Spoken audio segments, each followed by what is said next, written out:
Everybody doing tonight? My name is Anthony Brian Logan, and you're watching and/or listening to ABL Live.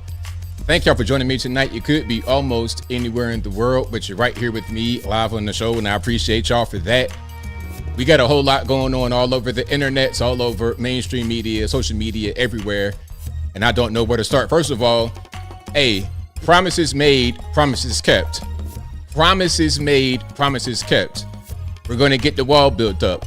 We're going to get the illegal aliens out, especially the criminal aliens, the gang member aliens out of the country, and we already doing it. And I would pay top US dollar to see a live PD version of the migrant raids. Oh, I love it. Criminal aliens, people that have committed crimes in the country. Oh yeah, they got to go on TV.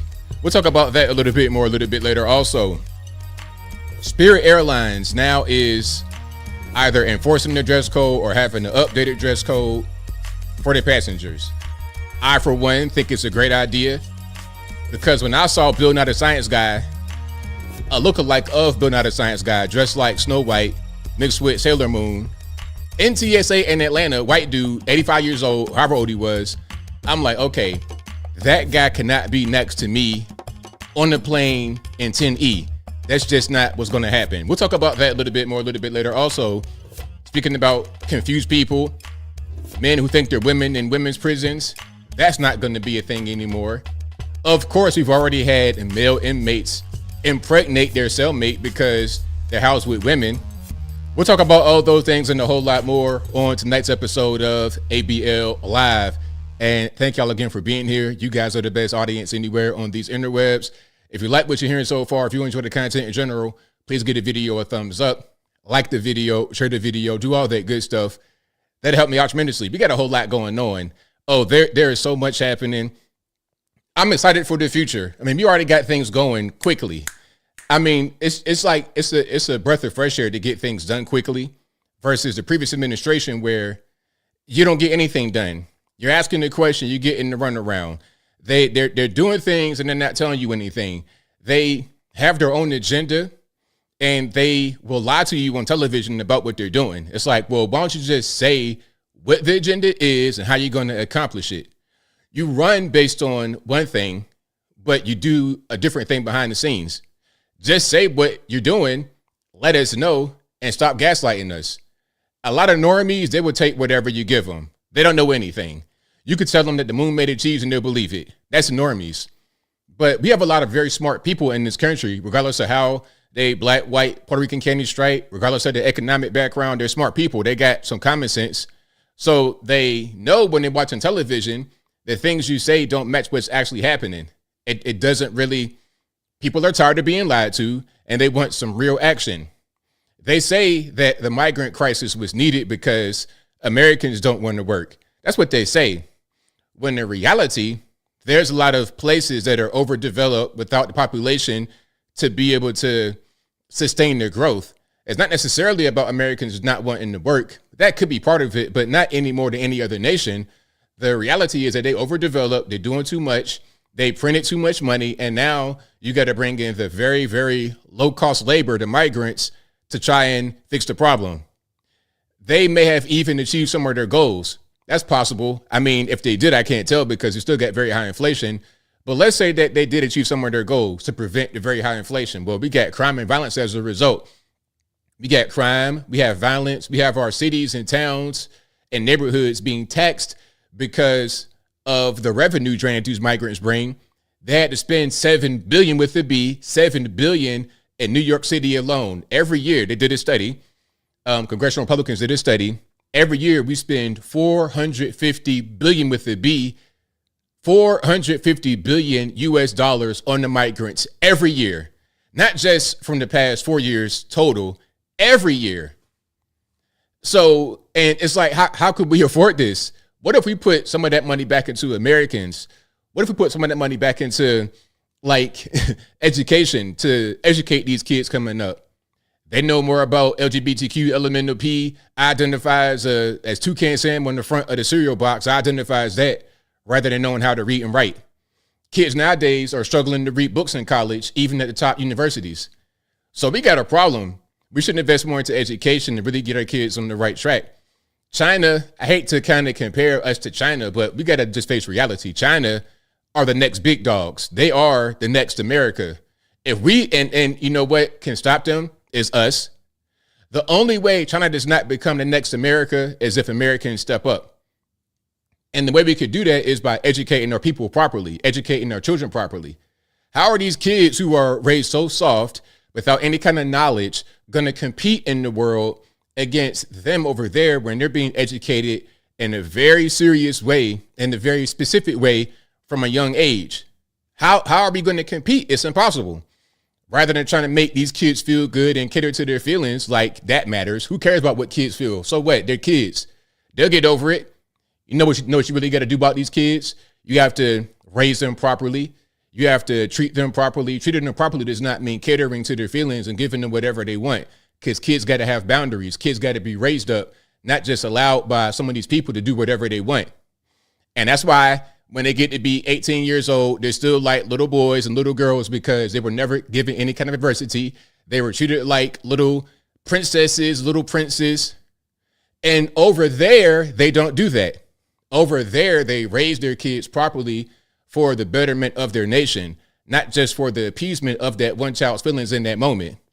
The same kind of thing that drugs do to people. But I don't want to preach too much too early. So shout out to y'all for being in here. I appreciate y'all for joining. If you like what you're hearing so far, please give the video a thumbs up. Like the video, share the video, do all that good stuff. That'll help me out tremendously. Yeah, the money we spend on the migrants is crazy. The crime problem. And also, let's not forget about the voting problem, because let's say they brought in 20 million migrants in 4 years. 20 million people, I mean, we're going to do raids and roundups. We're going to get some, the criminals especially, but a lot of them, they're not really going nowhere. So ultimately, the goal for the Democrats is to give them citizenship, to have them kind of be caught up in the Dreamer program. I was watching the video today where a migrant in New York City, shout out to Nick Shirley, by the way, young guy out there doing street reporting. He conducted an interview, and I might play that, matter of fact. The woman, a migrant from Venezuela who came through the CBB1 app, she said that in these hotels in New York, like the Roosevelt, there are thousands of babies being born from these migrants. In the hotel in, Manhattan, they're talking about 3 to 4 babies every day being born. They're coming over here pregnant, ready to pop that baby right on the ground. And when the baby come out, boom, anybody getting deported. How are you going to deport the mom when the baby is there? Okay, so you're going to deport the mom, and the baby is here that has U.S. citizenship. It'd be a nightmare, because first of all, you can't deport the baby as a U.S. citizen. Second of all, if you keep the baby, where are you gonna put the baby at? In the overtaxed child care system? New York City said they had to teach 40,000 migrant children. 40,000 just kind of like overnight got dumped on them. So what if all those kids you got to teach are now going to be in the system? It'd be impossible. It'd cost a fortune to take care of them children. So the logical thing to do would be to allow the parents to stay with their kid who cannot be deported. Now, if the kid was not a citizen, then deport everybody, parents included. But what you going to do with that? That's why he's trying to end birthright citizenship. Trump, that is, trying to end that to prevent that practice from happening. A lot of other countries come here, not just quote unquote Hispanics. You got a lot of Chinese, a lot of Russian. They come over here when they're pregnant. And what they do, a lot of the Chinese and Russian, they'll fly over here like as a tourist or something like this and be 8 months pregnant. 8 point, like get ready to pop. They be 8 months, almost at the 9 month period. They might have the baby on the flight. They come over here for enough time to have the baby. Boom, U.S. citizen. I think South Korea, that's part of the problem. What was it? The first lady or somebody had come to the U.S. and had her kids here because when she go to South Korea, if you're born in South Korea, you have mandatory military service. So that was a way for her to not only give her kids American citizenship, but also evade her country's military service for them.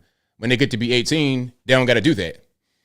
So that kind of thing, we got to put a lid on that, because you can't just come over here and just take advantage of our country like that. You know, other places you cannot do that. Try to do that in China somewhere. Try to do that in Iran. Try to do that in any other part of the world. It's not really a thing. In the West, I suppose it is, but nowhere else is that really it. You could just go to China, have a baby, and say, okay, I'm Chinese now. That's not how that works at all. Not in the least bit. So we got to do some of the same thing here. All right. But shout out to y'all. I appreciate y'all for joining. If you like what you're hearing so far, I know what to do. Please give the video a thumbs up. Zoot Suit Catcher says, we're the only country on earth that allows this. Not just the Western countries. Not even them. Does Canada even allow that? Does Canada have birthright citizenship? I'm not quite sure they do. And to speak about that right quick, birthright citizenship, what's that? Well, the purpose of that was after the Civil War, if you were part of the Confederacy and you were able to come back to the Union, you'd be given full citizenship. Isn't that what that was for? If I'm wrong, if I'm saying that incorrectly, y'all correct me in the comments below, please. But after the Civil War, if you were part of the CSA, the Confederate States of America, you came back to the Union, you are automatically a citizen because you're born on this land, you get birthright citizenship. Am I saying it wrong? Am I saying it right? You let me know. But that rule back then for that purpose has now been taken advantage of by the entire world. That rule has now been interpreted to say you could be over here as illegal migrants, illegal aliens, criminal migrants, whatever you want to call them, have a baby, and the baby is automatically a citizen. And because that's going on, the parents cannot be deported usually. All right. Was it for the slaves or for CSA? Slaves as well, I suppose, right? Okay, let me see. All right, hold on. Crash Bandit says, nope.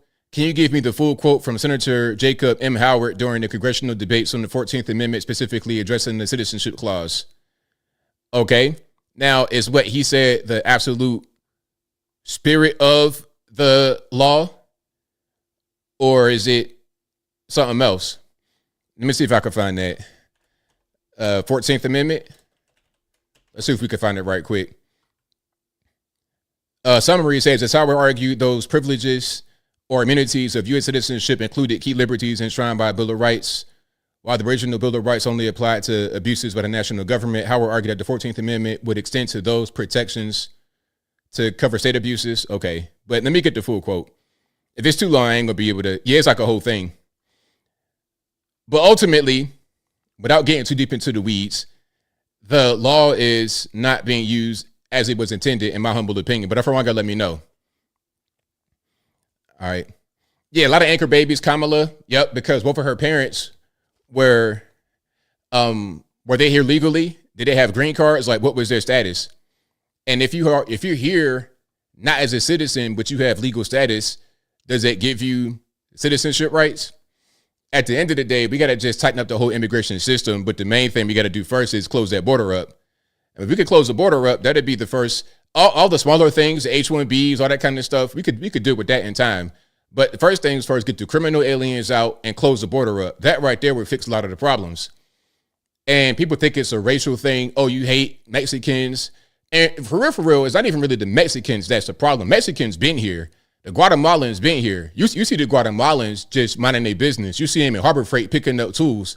You see them in work trucks and stuff like this. You're not really going to see them out here committing crime. Venezuelans, on the other hand, who have come here recently, not the ones who have been here for a long time, that also do a lot of that construction and stuff. The Venezuelans who have come over here recently under the Biden administration are gang members, and they often take advantage of other Venezuelans and anybody else. They don't behave properly. They're drinking, driving all over the road, killing people. It was a story here where it was a Venezuelan national drunk on the road, killed the whole family, and everybody was Hispanic that he killed. That's what they do. They go to places where they speak Spanish, Spanish-speaking areas, Mexicans, Guatemalans, Honduras, whatever. They go over there, they terrorize them, and then we say, hey, get them out of here. And then the other side, who does not live with that, says you're racist. When you get the criminal aliens out, nobody will really dispute it in the community. If you go after grandmas and little kids, people are they're not gonna like that. The criminals, you're gonna have the left and the right be on the same page. Like, yeah, get them out if they're in the community. If they're not there and they don't know anything and they just want to be virtue signaling, they'll say you're being racist. But if you're right there, like let's say you had that one guy, the Haitian, what was that, 17, prior arrests, 17 prior arrests. Obviously, he is a problem in the community, a menace, if you will. If you get him, nobody cares. But if you go into elementary school, which that they said that ICE went to an elementary school. Please be serious. What they trying to find Dora the Explorer? They're trying to deport Dora the Explorer. Is that what they want to do? Is it Elian Gonzalez 2.0? Like, what's going on? Anybody going to no elementary school getting kids out of their class at recess? You're going to have ICE agents pull up on recess with little hee-ho on the swing set. They're not doing that. They're going to the criminal migrants, the gang members, the actual people that are the problem. You think they're going to take kids off of swing sets? The media has brainwashed the American people. It's crazy. It is crazy. Man, you have never in your life seen nothing like that. He's swinging on the swing set. Here come ICE. Boom. That's fantasy. That's fantasy. I will eat my hat on stream if that ever happens.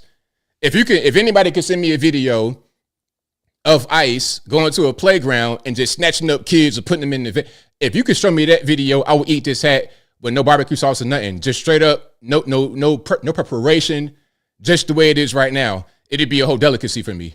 Real talk. But anyway, that was on my chest really bad because I'm reading a lot of comments, and the video about the criminal migrants, we're all on the same page. Black, white, left, right, all on the same page with that. It's only the absolute weirdos that go on TV like Malcolm Nance. This dude looking like Nutty Professor at best. Malcolm Nance, bro, you are obese. Please get it together. I don't care nothing about nothing. Ain't no excuse to tell me. There is no, and you're already tall. You a tall black dude. You can easily do 2 push-ups and be good. You got the genetics already. You could do 2 push-ups and stop eating all them fried foods you eat, and you be looking like LeBron James. Bro, you're like 6'4" and just obese for no reason. Anyway, see, people like that go on TV and then they spread misinformation. That's why I talk about them like that. You can kind of see that they don't really know anything by how they look. That's often what you can do.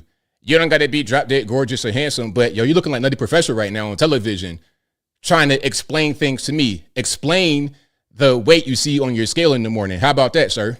Anyway, I'm doing too much. If you like what you're hearing so far, please give the video a thumbs up, like the video, share the video, do all that good stuff. That'll help me out tremendously. All right, let's go to sponsors. Shout out to patriotpost.us, your best source of news and information anywhere on these interwebs. Not Malcolm Nance. What's the other guy's name? Y'all know I'm talking about Ely, him. Malcolm Nance went to Ukraine for some reason. Malcolm Nance, you went to Ukraine to fight for what? Bro, like you're risking your life over in Ukraine. I don't understand. You're like in your 50s going to Ukraine to anyway, not him. Ely, that dude with the big afro, 500 pounds. It's like, man, come on. Anyway, patriotpost.us, your best source of news and information anywhere on these interwebs. Their link will always be in the box, or just go to patriotpost.us, tell them that ABL sent you. Also, go to ablmerch.com. We got the hats, t-shirts, stickers, hoodies, mugs, and more right there on the website, ablmerch.com. Also, go to my regular website, anthonyblogan.com. That is ANTHONY. The letter B, LOGAN.com. Go to the front page of the website. You'll be able to find articles for each video that I produce. And in each article, we got sources from the left, from the right, from the center, from the Democratic, Republican, politically agnostic, local, national, international, whatever you want. I got it for free on the front page of the website, anthonyblogan.com. Also, go to the contact page, anthonyblogan.com/contact us. There you'll be able to find my email address, my snail mail address, my UPS box, of course, my social media accounts, my Facebook, Instagram, Twitter, never going to call it X, TikTok. Yes, I'm on TikTok, barely on TikTok because I have it on one of my phones and I just upgraded one of my phones. The phone I really work on is the one I upgraded. I'm not going to upgrade my iPhone, especially since they got the AI on there that reads your screen on iPhone 16. I'm good on that. I'm going to upgrade this one to Samsung because this is the actual workhorse. This is the one that I actually do work on. The iPhone, that's just for friends and family. That's it. Nothing else. I don't really like that phone. I prefer my Samsung to actually work on. So I'm going to upgrade that. But this is the phone that I got the TikToks on. So if I was to trade it in, you know, or I could just keep it and not get the trade-in value. But am I going to pay that much to keep TikTok on my phone? I'm not really sure. Because the way it works with TikTok, if you deleted it when everything was going down, when they brought it back, you can't download it again because of the law. So Apple, Google, they still are kind of like hesitant to allow you to download TikTok because they feel like that law could get used against them and they could face a heavy fine. So the only way for you to use it right now is if you have it on your phone already, or which I can do, go to like use a VPN, change the location. Maybe you could do something like that. But yeah, so I barely got it. If for some reason I can't use TikTok anymore, I'll be all right. It won't be no big deal.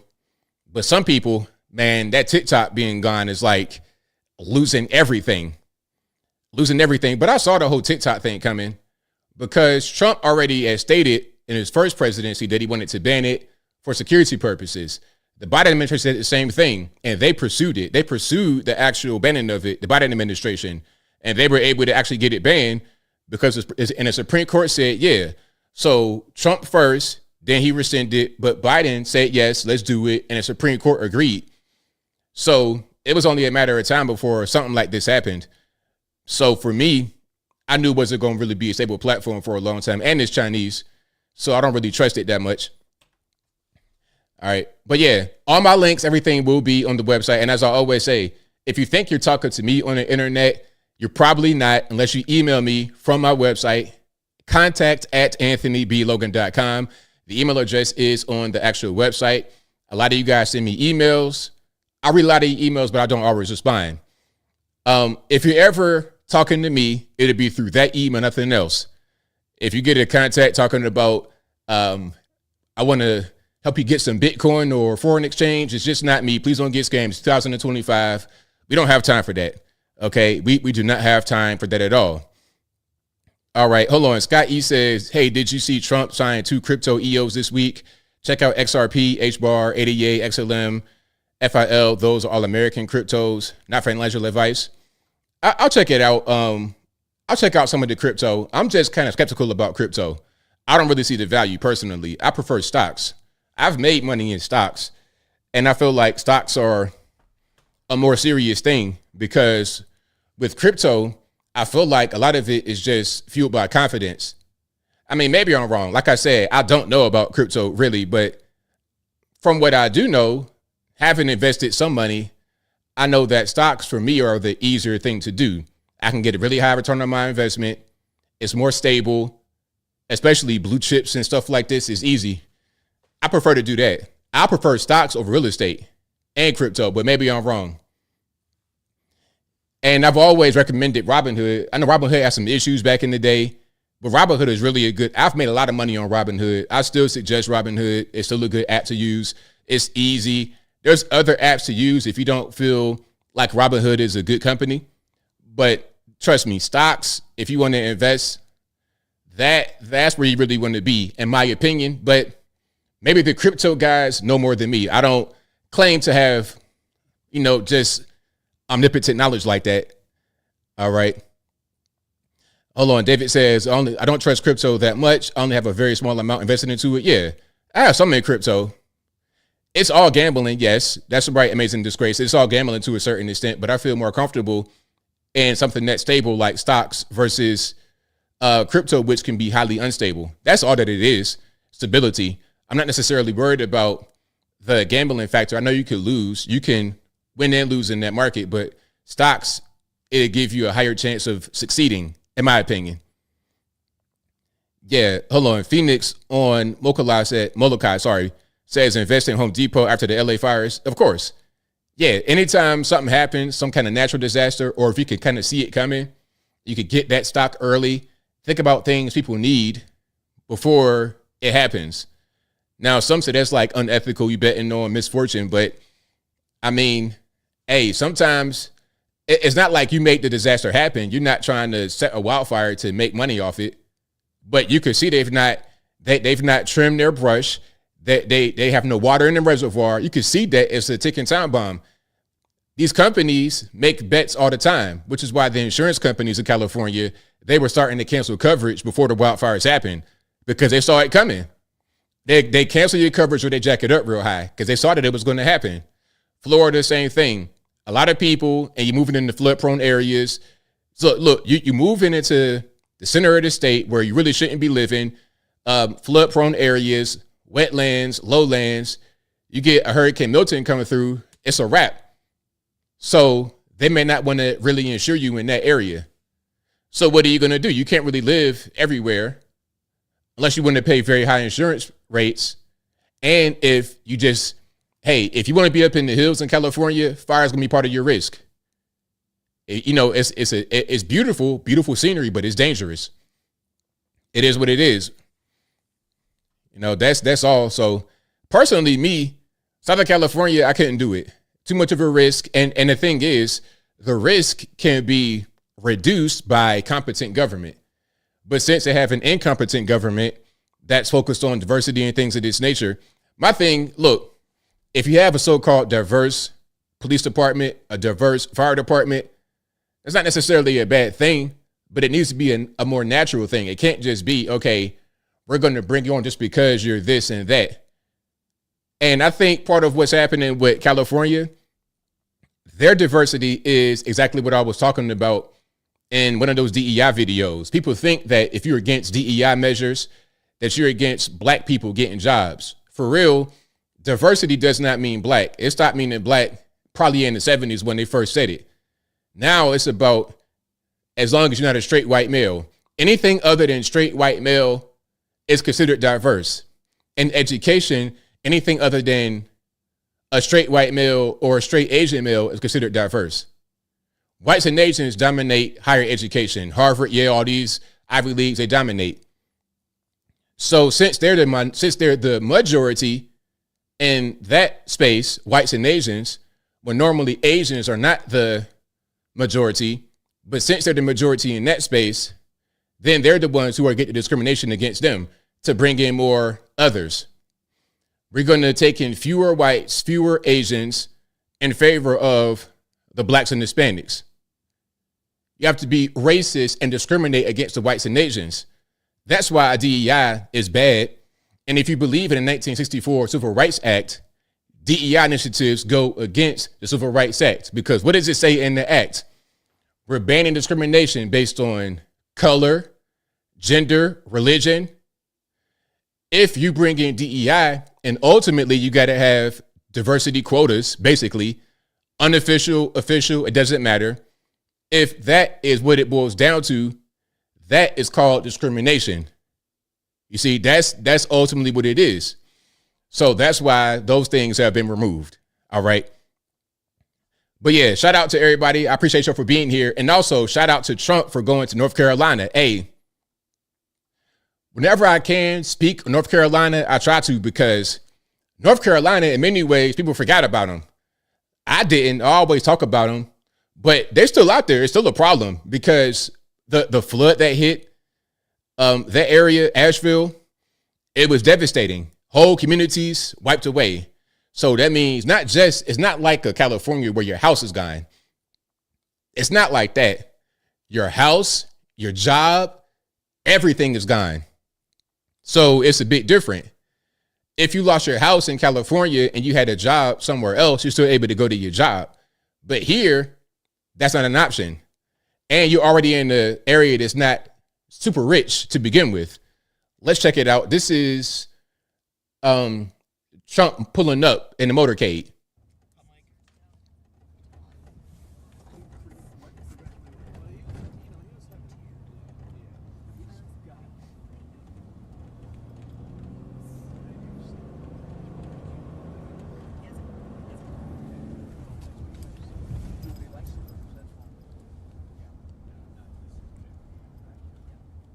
So people out there, yeah, I know it's going to be a warm welcome, definitely a warm welcome for Trump to come there. And, people are going to like Trump, of course. That's a big part of it. But people need help. They need help. It's still a lot of issues going on out there. And Maui, too. People forgot about Maui as well. I mean, I saw a video recently out there in Maui. It was still looking pretty rough in that neighborhood. Okay, still pretty rough. Now, here is Trump talking about the floods. Let's see what he's got to say. Let's get some sound. There we go. A lot of people, 104 people lost their lives. 73,000 homes were severely damaged or destroyed. And I'll tell you, I've been to a lot of them, and this was like lots of hurricanes in one. I've never seen such damage done by water. And the water came, it was violent, and it left, and there was like nothing left. It's really pretty amazing. We're working on it very hard, and I think if Michael Whatley does half as good a job for North Carolina as he did for my campaign, we'll be very happy. Him and Laura were a very powerful team. So you think you can handle it, Michael? I don't know. I'm not sure, Michael. I think this is maybe in many ways easier, okay? Maybe easier. But you're going to lead the team. Do you want to say who the congressmen are that you want to appoint? Do you want to? Let's pause for a second. I think people who did not really see Trump, especially young people, maybe young people didn't really see Trump the first time. Maybe they didn't really focus on him in 2016 when he became the president for the first time. But now that he's back in office, if they were able to see Joe Biden at all, now they're going to see the contrast between Joe Biden and Donald Trump. And they're going to see how much better Trump is just overall. And the things that he's going to do just make sense to rationally thinking people. So maybe Trump not being in office in 2020 to 2024 was blessing in disguise. Of course, it kind of set us back in many ways, but people got to understand you got to have something happen to you to really understand why you don't want to go down that direction. You have to experience a Democratic president like a Joe Biden to understand that you don't want that anymore. Want to introduce them? We have Virginia Fox, Chuck Edwards, and Tim Moore, whose districts encompassed here. And they are the districts that were most severely impacted, right? When North Carolina, South Carolina, Florida, Tennessee, when everybody knows the governor of Tennessee, I think, everybody? Do you know everybody here, pretty much? I never thought of it, but you're right over the ridge. Right over the hillside. So you're here to help. That's great. The people in this region, including Tennessee, the people of Appalachia, are grateful that you are here and that you haven't forgotten them. And that there are other disasters, but this one was enormous for both North Carolina and Tennessee. So thank you. Hey, Bill Lee, I love Bill Lee. Bill Lee, that's my dog all day long. One of the nicest guys you're ever going to meet, a smart guy, straight to the point. Bill Lee is a really good governor. Shout out to Bill Lee and my man Brian Kemp in Georgia. I've seen a lot of disasters, and when I came here right after, the day after. And when I came here, I couldn't believe it, actually. I couldn't believe the damage. And I've seen a lot of them. This was more like a tornado than it was what we witnessed. So we're going to get it very much taken care of. Good job. That's nice that you came. And so you call it you're right over the ridge, right, Tennessee? Over the ridge, yes. I like Tennessee, too. Let's see, where did I get more votes, Tennessee or North Carolina? I hate to tell you, North Carolina, it was Tennessee. There's one of the counties in this disaster that had 88% for you. So 88%, yeah. No, it's the people are just incredible people. Yeah. Mr. President, what is your timeline for getting rid of FEMA? For this one. You just talked about possibly. Now, FEMA, that's something else. They're talking about, okay, they're saying that Trump is wrong for talking about eliminating FEMA, but I don't know about eliminating. But if it came down to it, then so be it. Because we keep getting told that they're doing all these different things, but people on the ground are saying, well, where's FEMA? People on the ground are pretty much just out there left on their own. So I've been saying for a long time, just be prepared, be a prepper a little bit, at least have some basic supplies, because you cannot count on the government to come save you. And if you can't count on the government to come save you, then what's the point in having an agency to come save you? What's really the purpose? I'm not saying they don't do anything. They do have some purpose. They have done some things, but they could be a lot better. And also, there should be maybe a program to educate Americans about how to survive in these disasters, because just say, hey, we can't really come save you. Just say, hey, no, we can't really get up there. So you need to be prepared with X, Y, and Z, and educate that. Again, back to the education part. But in a place like this, education is not really the issue. You need to get resources down on the ground. And if FEMA has them, then why aren't they delivering them in the way that they really need? Getting rid of FEMA. What timeline are you looking at, and how would you do that? Well, we're looking here you're talking about. To start, we're going to start immediately, timeline.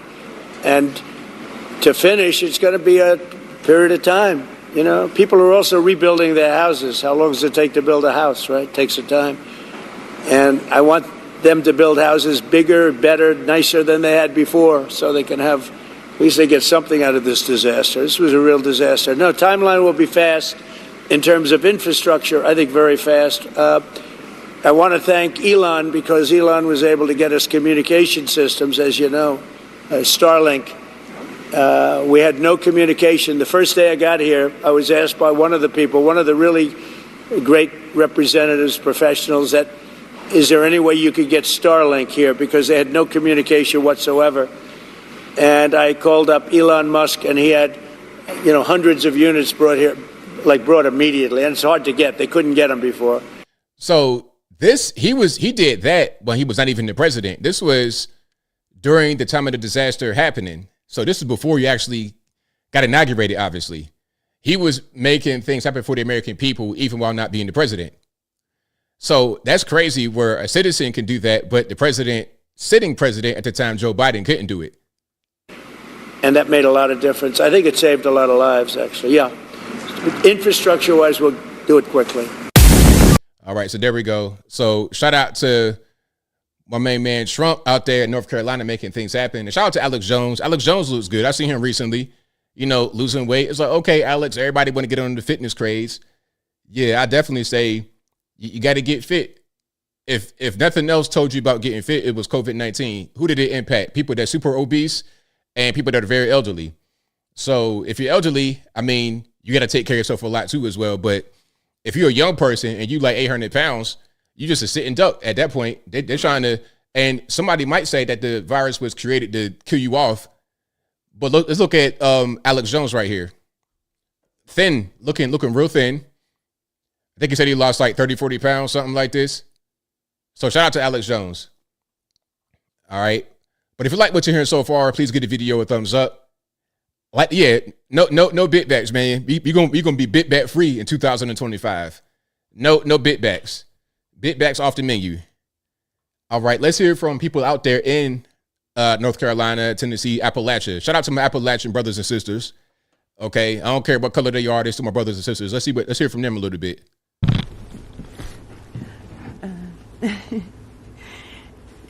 Whenever it started, we started moving our vehicles to the top of the road, and by the time we got the vehicles moved, the water had already hit our ankles in the house.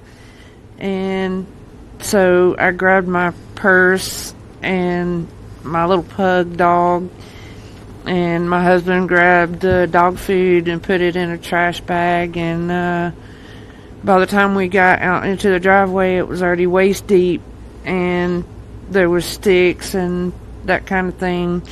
I didn't think I was going to make it, but we did make it out, and we made it to the top of the road, and we were kind of stuck there for hours because we couldn't get out any of the ways because it was flooded all the way around.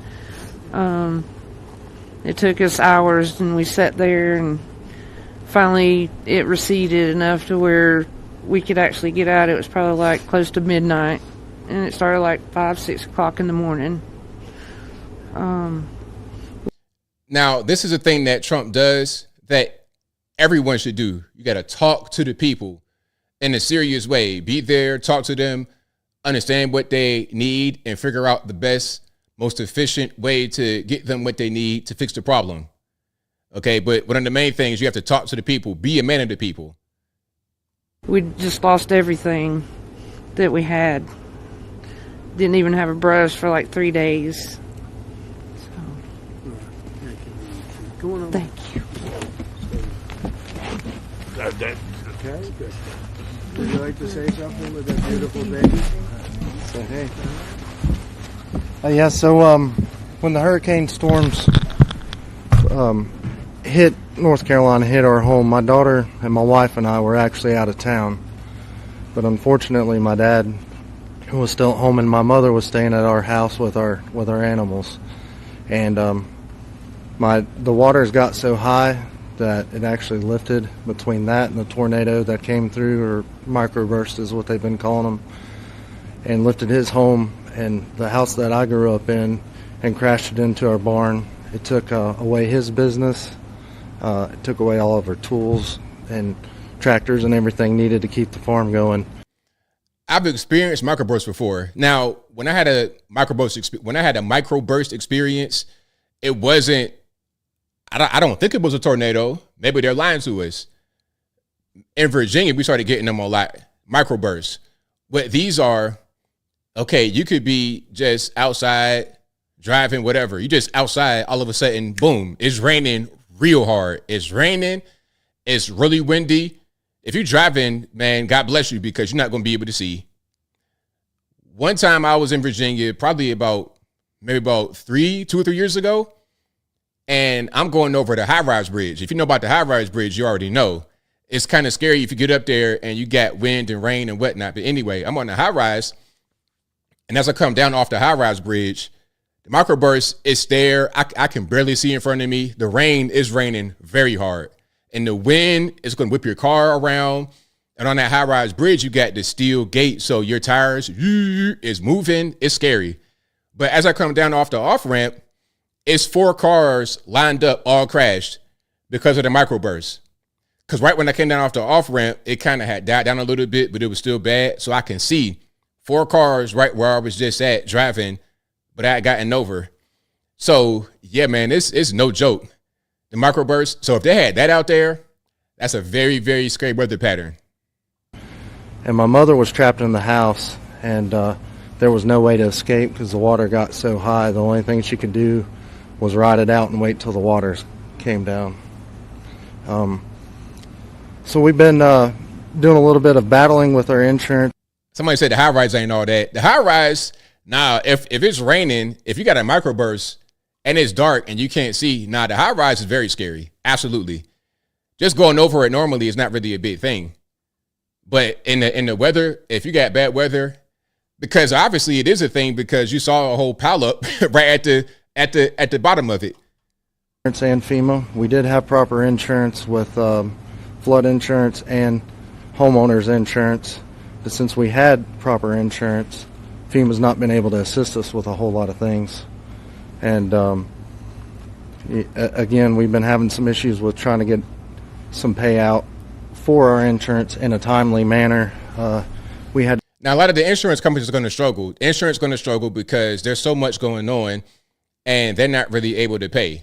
Insurance companies, they don't intend to have to pay out big settlements every few months from disasters or things of this nature. The government will say that it's global warming, but nah. Global warming, climate change, whatever. And the government keeps saying different things. We just had snow in Florida, right? What are they going to say? That's climate change. But I thought it was at one point global warming. How we got snow in Florida? At one point, they were trying to say that global warming is the cause of snow in Florida. Okay, make that make sense. It doesn't make sense to the average person. So then they changed it to climate change. Any kind of adverse weather event, you're going to say is climate change. I call it BS. There's always been fluctuating patterns of weather in this world. To think that humans have that much control over it is BS, unless they got some kind of weather modification system, unless they're doing that, that cloud seeding and stuff like this. But they've not really become successful at that, because if they could successfully do cloud seeding, then they will have less desertification all over the world. So they're not really good at it yet. But if anything is happening, it's them doing it intentionally. It's not us. Okay, because I use a plastic straw, that's going to make a tornado happen in North Carolina with record rain. That's not how that works. And if that is the case about pollution, if pollution is the reason why we have all these natural disasters And we say in America, we're going to be pollution free. We're going to be carbon neutral, all this, that, and the third. We have these initiatives. And part of that means we cannot really produce things here. All we're going to do is send the production over there, China, India, and the same carbon, the same bad things will go up in the air and it'll go in the water. And the same air will circulate the entire planet. Okay, that's what's going to happen. So it's kind of dumb. It's kind of pointless. But like I say, if the weather is changing and it's because of us, it's because we're trying to change it, not because of stuff like that. Okay, and why is that not really a thing in China or something? Hold on, let me see. Tornadoes in the UK. I mean, I haven't heard about that, but I wouldn't be surprised. Weather happens. Weather happens. And we got more videos. We got Trump in the casino.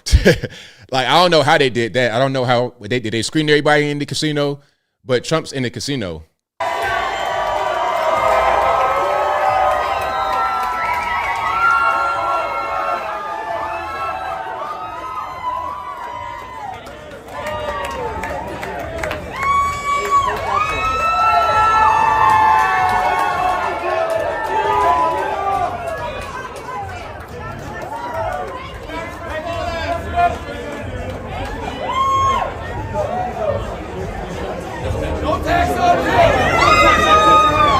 I mean, that right there would be a night to remember. Talking to everybody, talking to the waitress, talking to whoever, anybody, talking to everybody. That's how you got to be. That's how real presidents, real politicians should be. Go out there and speak to the people. Was that tonight, Carolyn Jones?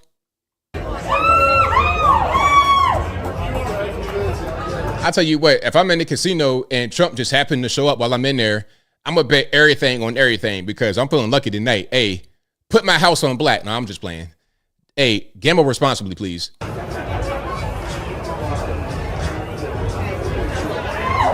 So, yeah, shout out to him everywhere. And Trump's what, like 78 years old? 78 years old. Hold on. Make sure I'm saying that. Yeah, 78 years old. He'll be 79 in June. And got all that energy to be moving around and doing things. It's always a good thing.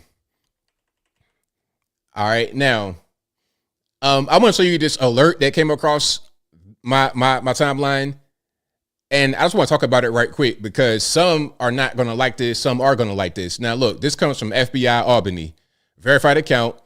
It says a large-scale multi-agency nuclear incident training exercise will take place from January 26th to January 31st in Schenectady, Albany, Saratoga counties. The training exercise will not pose risks to area residents. Please do not be alarmed by the activity. Now, some are going to say, you know, that's stoking panic. Why would you tell anybody that? People are going to be afraid. Are we in for a nuclear war? Some are going to say that, but people like me are going to say, thank you for the transparency, because the whole thing with the drones could have been something like this. So maybe their thought process was, okay, we're going to do this. We got to test it right here. We got to do it. But we're not going to tell anybody what we're doing because if we tell them, they're going to panic. So if we have the opposite philosophy, we're going to tell them what's going on so they don't panic when they look up in the sky and see something crazy. It's still going to be complaints. I appreciate the transparency. So how about y'all? Do you want them to keep certain things from you because ignorance is bliss?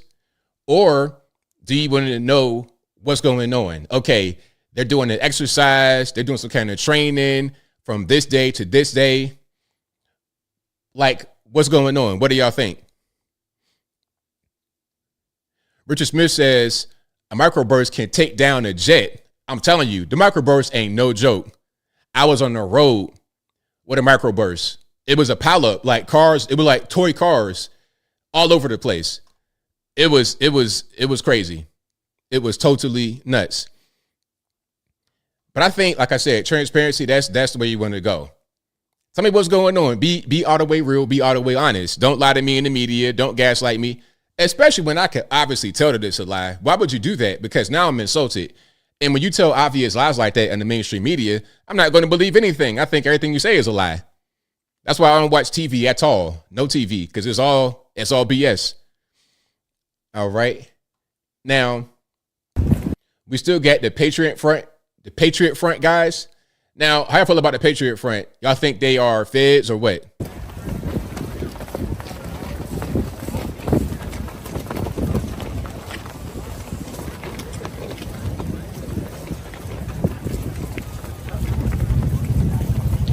Now, these guys have been around for a long time. My question is, what do they do? What does Patriot Front do? All I ever do is see them march, and then it's just guys like me that are saying they're feds, and then the media says they're Nazis. But what do they actually do? I mean, to me, it's the obvious fed operation that ever existed. Because in any kind of white identitarian group, the feds are going to be all over that like white on rice, because they're going to say this is the Klan again. So, they're not going to just let them roam around like that without knowing what's going on. It's not going to happen. Enrique Tarrio just got out. Shout out to him from the Proud Boys. He just got pardoned. And Enrique Tarrio got locked up because of J6. But he got locked up the day before J6 by the feds. The feds are already there. They already know what you're going to do. Look, the CIA can crack your encryption, end-to-end encryption on your phone. Oh, look, once they got your phone, once they got somebody around you that has it's easy to bug you. It's easy to track you. So they know what's going on. Like, there's no secrets, really, when you're talking about committing crime in this country. Okay, we have a migrant raid, the criminal migrants. They know exactly where they go. They had a GPS tracker. They know where you at. They know how to get you. So I don't believe you can have 200 white guys talking about some with Nazi flags and the feds know nothing. I find that impossible to believe.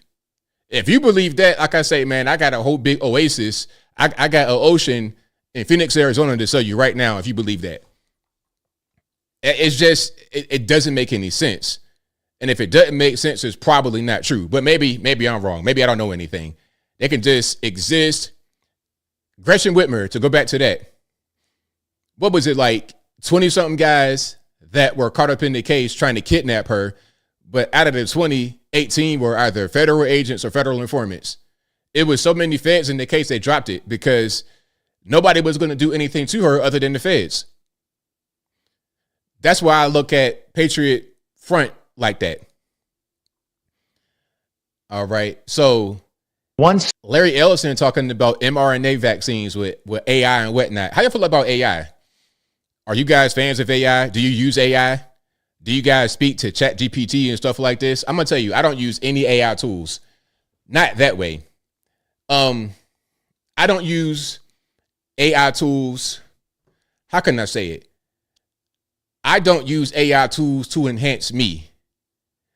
I may use it to do like a thumbnail or something like this, to create graphics, but not to enhance me, to change my voice. My voice will still be my voice, and I'm not going to use it to put things in my body. mRNA vaccine, like I kind of want to keep a certain healthy relationship with technology. I don't want it to be too much embedded into me. I'm not going to have a conversation with the AI. I'm not going to sit here and talk to the AI. You see what I'm saying? I'm not going to do that. But let's see what Larry Ellison says about mRNA. Once we gene sequence that cancer tumor, you can then vaccinate the person, design a vaccine for every individual person to vaccinate them against that cancer. And you can make that vaccine, that mRNA vaccine, you can make that robotically, again using AI, in about 48 hours. So imagine early cancer detection, the development of a cancer vaccine for your particular cancer aimed at you, and have that vaccine available in 48 hours. This is the promise of AI and the promise of the future. So how you feel about that? Are you guys into mRNA? Like, are you guys into, would you guys edit your genes? I don't think that human beings are prepared to do any kind of gene modification. I think that the creator who created us knows a little bit more about our body and how they work and how our genes work together. And when you start trying to modify certain things you really don't truly understand, you're going to have some unforeseen results, also known as side effects. Off rip, you're going to have that. Okay, you're doing some gene therapy, you're modifying some things, but you don't really understand the way your body works, the way the world works. You don't understand that in a very true sense. What they call like 98% of existence, dark matter. You don't know what's going on. So I'm not going to put that kind of thing on my body without really knowing what it's going to do to me over an extended period of time or even in the moment. We saw with the COVID-19 vaccination, myocarditis, pericarditis. I'm 18 years old. I got a heart problem. You saw what it did to you. So yeah, I'm good. I'm good on that. All right. Is it part of progress? Hey, y'all can have it. It's good. It's totally fine. It is totally fine. All right. Let me see. That's right for our mission. Eat natural, avoid processed foods. Hey, man, that's why I say the main thing you should focus on is your physical fitness, taking care of yourself, because it's easier and less expensive to take care of yourself than it is to try and do with some crazy illness that was preventable, perhaps. You get bad eating, drinking, drug habits that can present itself in many different ways in the future. Okay, it's a lot of what we experience right now that we're trying to spend money on developing ways to fix. We already know how to fix without spending that much money. All right, so check it out. So DEI programs coming to an end, which is fantastic. Like I said, I believe in the 1964 Civil Rights Act, which says that we cannot discriminate. You're talking about federal agencies, things of this nature. Discrimination, we outlawed that. Based on color, religion, your gender, we outlawed that. So when you have DEI programs, the way that they often work is putting groups of people above others. So in order to do that, you have to discriminate against people. And discrimination is wrong regardless of who it's against, whether it's against a white male or a black male. It's still the same thing. Now, this woman has a class that she was teaching or had. I'm not sure if she still does it, on environmental justice, but the class got canceled after Trump's new policy. Okay. So today I was supposed to be leading a training about environmental justice for a national agency, but it was canceled an hour before it started. Why? Well, because the new federal guidelines from the Trump administration ban not only DEI trainings, but also any trainings or programs about environmental justice. And they're not stopping there. Now, anybody want to tell me what environmental justice is? Environmental justice. Can anybody break that down? Like I'm 5 years old. These policies go further, rolling back protections for our water, land, opening the floodgates to drilling, silencing those that are fighting for justice in any form. And to make matters worse, they're demanding a list of contractors like me who provide DEI and environmental justice trainings. And to be honest, it's terrifying. Not only is it putting my work in jeopardy, not only has it taken a huge amount of income off of the table for me, it's putting myself and my family at risk. It's putting my ability to feed my kids at risk. It's also affecting our community. Even more, this is a direct attack on our environment, our communities, and everything that we've been fighting for. But like, I want to know, seriously, I want to know how her teachings help society. Who is she helping with her class? Is her class something that you can take and go out there and gain a skill from it? Like, what's the purpose? I want to know that. Are you trying to teach companies how to be environmentally friendly? I just want to understand the purpose of this. If something has no true purpose, but there's money being spent on it, you got to ask, why are you spending money? Is it to boost morale in the company, to improve the culture? Like, what's the point? And I won't lie, this is a really difficult moment, but I believe in the power of community, and I know that we have each other, right? So, if you would like to help me or others like me, take one of my classes or workshops. I'm doubling down on what I can offer independently. Donate to support my work. I've got Venmo. Okay, now what I want to see her do, and shout out to my main man, Right Wing Angel, Oliver Matt, for posting this. what I want to see her come out with is a video explaining what environmental justice is and how it helps anybody succeed. If I teach a course, I want you to take what you've learned and go out there and apply it to your life immediately. I want you to be able to use it. I would have a course on, okay, how to speak publicly, how to have a YouTube channel, something like this. I would teach that course. And the purpose is for you to speak better, for you to have a better YouTube channel, gain subscribers. That'd be the purpose. I ask her, what's your purpose and what you're doing? You're talking about making money. Okay, I understand that. Everybody got to eat. I get it. I'm not trying to, rah-rah, sis, boom, bow over you losing your job. But is your job necessary? Sometimes these things happen. That's why I always say be indispensable to whatever you do. Be the best at whatever you do. Okay, when I was working at Old Country Buffet, I was the best at washing dishes. Because, hey, whatever I do, I'm going to be the best. I'm not worried about getting fired. I'm not worried about losing my job. I'm the best. And then I'm going to get new skills and be the best at that. And you may not be the best, but you got to strive to be that way. And what you do needs to serve a purpose. It needs to be a thing that people can use. Because if it serves no purpose, it's only a matter of time before your job is eliminated. All right. Now, in the feds, they're trying to do certain things to circumvent the DEI ban. Let's see what they're doing. Check it out. CNN analyzed the proposed budgets of 20 federal agencies. HHS, for example, requested $113 million in its budget for training for diversity in the health workforce. And the Department of Defense asked for $50 million to fund DEI-related activities. That amount accounts for just 0.006% of the department's total budget request, according to a spokesperson. The Biden administration expanded DEI protections to a broader group of Americans, including women, rural communities, military spouses, and caregivers. What diversity, equity, and inclusion programs do is open opportunities to qualified, deserving people who worked hard. It's not about dictating hiring decisions or filling quotas. Ultimately, it boils down to quotas, ultimately, because if you want the best people for your company, the best fit culturally, the best skill, you want the best, then they may come from one group. Okay. You want the best basketball players, you're going to have Black Americans, Black people that grew up in Europe, and Europeans. That's just going to be there. It's not going to be a lot of Hispanics and Asians. It is what it is.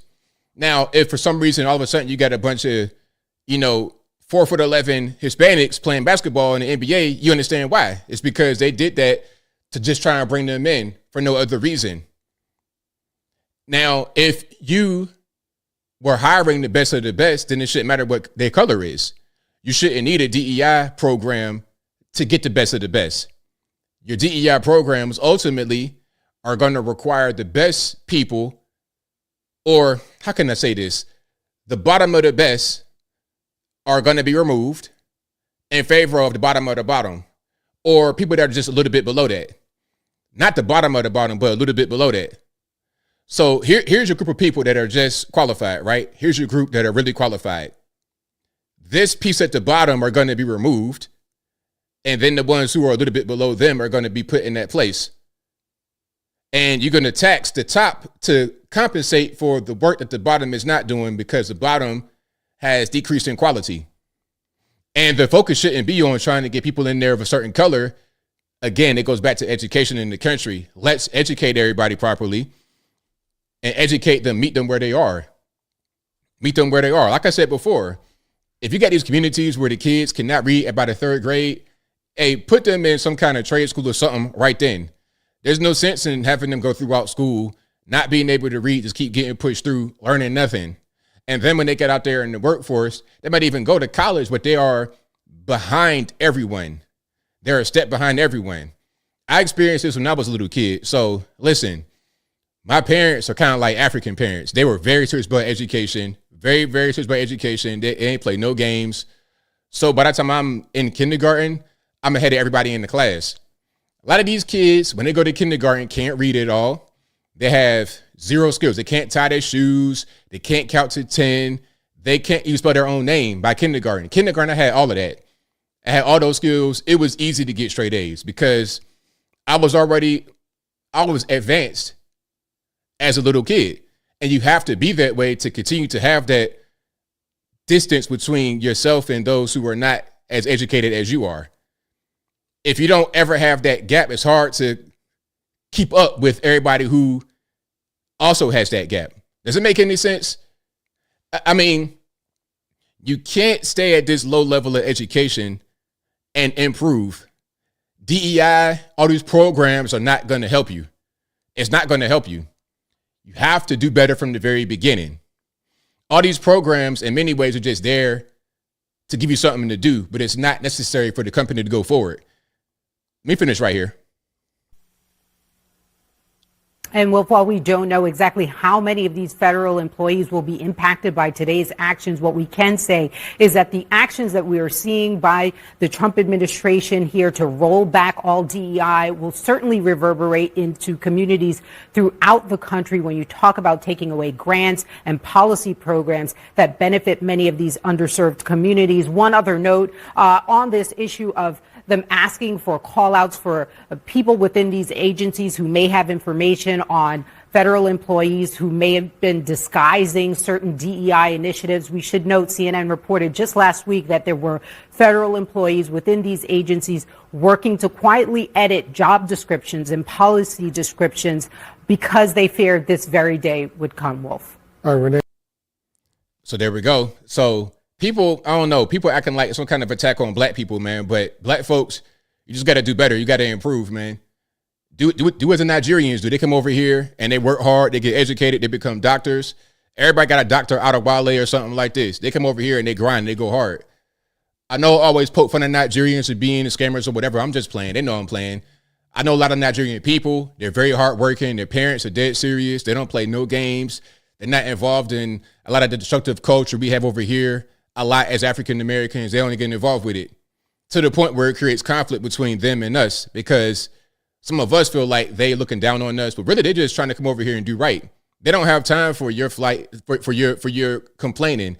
The Nigerians, the Africans do not have time for your complaining because you went through hardships, slavery, all that kind of stuff. So did they. They had hardships too. I mean, look at where they come from. Africa, like a lot of these Africans you're talking about, they go days without eating food. It's much rougher over there. So we're going to just go tit for tat in the grievance Olympics. Who cares? At the end of the day, you're here. You're in America. You made it. Congratulations. Go out there and get some money. You want to just be wallowing in your own misery. Don't want to advance. Don't want to get educated. Don't want to do anything. You're going to be at the bottom of the bottom. And when the Chinese take over, which could happen in your lifetime, they're not going to care at all. They had a revolution where 30 million countrymen died. They killed 30 million people in China to advance from rural kind of rice farming people to having advanced cities. So they don't care about what you went through because they went through some things too. The Japanese killed a lot of their people. They don't care about what you went through. So you got to tighten up now. Now is the time. And if not, oh well. If not, oh well. You can be put on the island. Like I said in the Hodge Twin show, what they're going to do to the community in the inner city that's just refusing to do right, can't get right, they're going to ship y'all out to BFE, middle of nowhere. You're going to be out there chucking corn by the time it's all said and done if y'all stop playing. Hey, chucking corn at best. Anyway, so RFK, JFK, and MLK files are going to be declassified. Now, I have seen what some say is a passage from the documents. I think that's fake. About MLK talking about he was involved in this and that and the third. All I know about MLK is that he did have white women. We all know that. That's not a secret. I'm not trying to expose the man. That's widely known information that he had white women. And it's, hey, look, it's okay. It is okay. I'm not even tripping about that. It's a reality. However, I think that document that's floating around is probably fake. I don't know if we have the actual the document online to go through as far as the leaked files. But let's hear Trump's thoughts on signing the EO. Okay. Lastly, sir, we have an executive order ordering the declassification of files relating to the assassinations of President John F. Kennedy Senator Robert F. Kennedy, and the Reverend Dr. Martin Luther King Jr. That's a big one, huh? A lot of people are waiting for this for years, for decades. Oh, is it your very first time hearing that, Laura Catherine? Yeah. So MLK, I mean, that's what he would do. I mean, he was married to his wife. He didn't leave his wife. But when he was on the road doing these speeches, I have a dream, all this, that, and the third. Yeah. He had the white women on deck. That was his thing. And I'm not trying to judge him for that. The same way I'm not trying to judge Malcolm X for having the lady boys or whatever. I'm not trying to judge him. I'm just saying that's the reality. We got to speak the truth about people without having to be like some kind of deal breaker necessarily. I can look at some things that Malcolm said and appreciate it, although I know that he has a past and he had some things he did in the bedroom. And you know what? This is why I say you got a lot of conservatives that want to attack gay people, but for real, I'm too old to even really be doing that, because I've seen a lot of things in my life and you'd be surprised what people do behind closed doors. So I'm stopping. I don't judge on that anymore. I don't judge on that anymore. My thing is, okay, what do you bring to the table? What do you bring to the movement? How are you able to impact lives positively? I judge you based on that. Judging you based on your bedroom activities is not really something I'm interested in. And everything will be revealed. Okay? Give that to RFK Jr. Yes, sir. Okay? Very transparent administration. This should be the way everybody does things. Everybody, all presidents. I don't care if you're Democrat, Republican, everybody. You know, that right there, I love it. Love the transparency so we can see what's happening with this nation. You know, so much of the past few years has been trying to hide things and trying to be on the down low and I don't like that, man. Just be real and tell us what's happening. That's what I say. What about the deportation flights? Where are they going from? Where are they going to? Hold on. Somebody says, why not judge him? Tell me the purpose in judging him. Tell me the purpose in judging him. What's that going to do? If I could judge MLK for having the white women and Malcolm X for having the lady boys or whatever he was doing, what's that going to do? How is that going to affect anything? You know?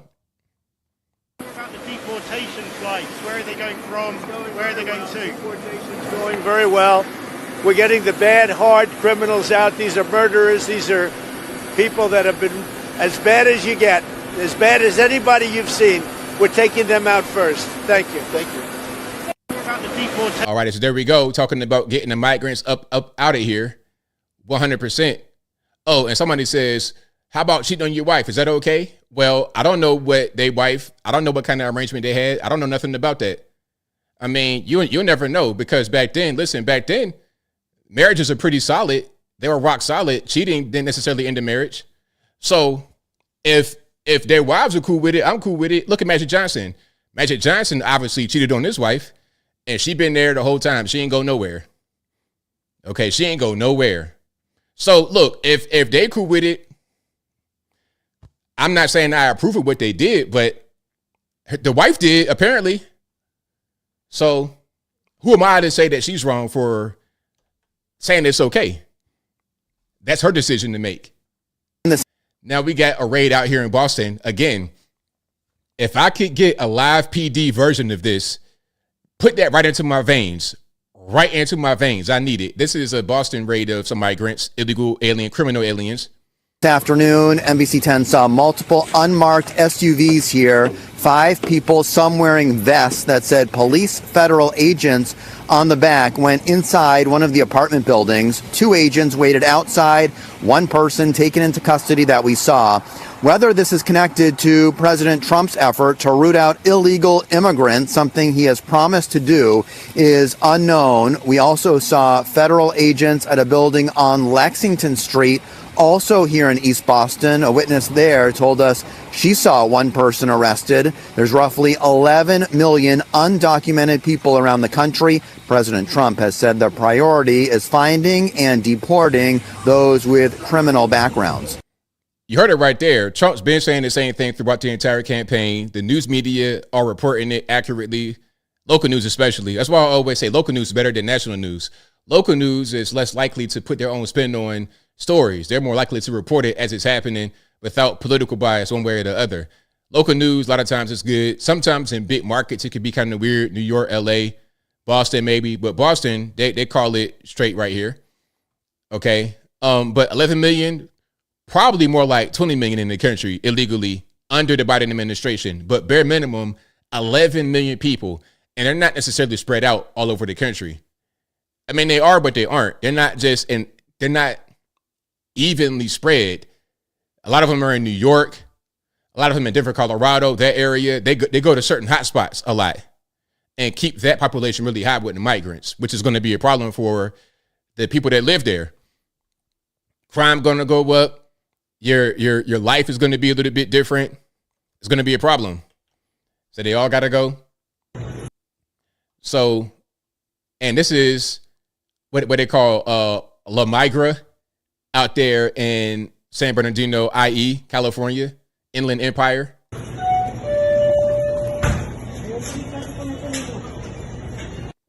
So he in there. He's in there. They see him. They already know what time it is. People are able to film him, put him on TikTok. Yeah, they're here. I mean, we got to do something about these people. Aquí al lado de mi casa, señores. RP to the headphone users. Here's a raid right here. Migración. Ay, Diosito. Is it La Migra or La Migra? Y'all let me know how to pronounce it. I'm trying to get my Spanish in tip-top shape. La Migra. Thank you, Stabbing Steve. That's an interesting name. Don't stab me, please, sir. But La Migra. There we go. I got that. Now I have a new vocabulary word. Shout out to Duolingo.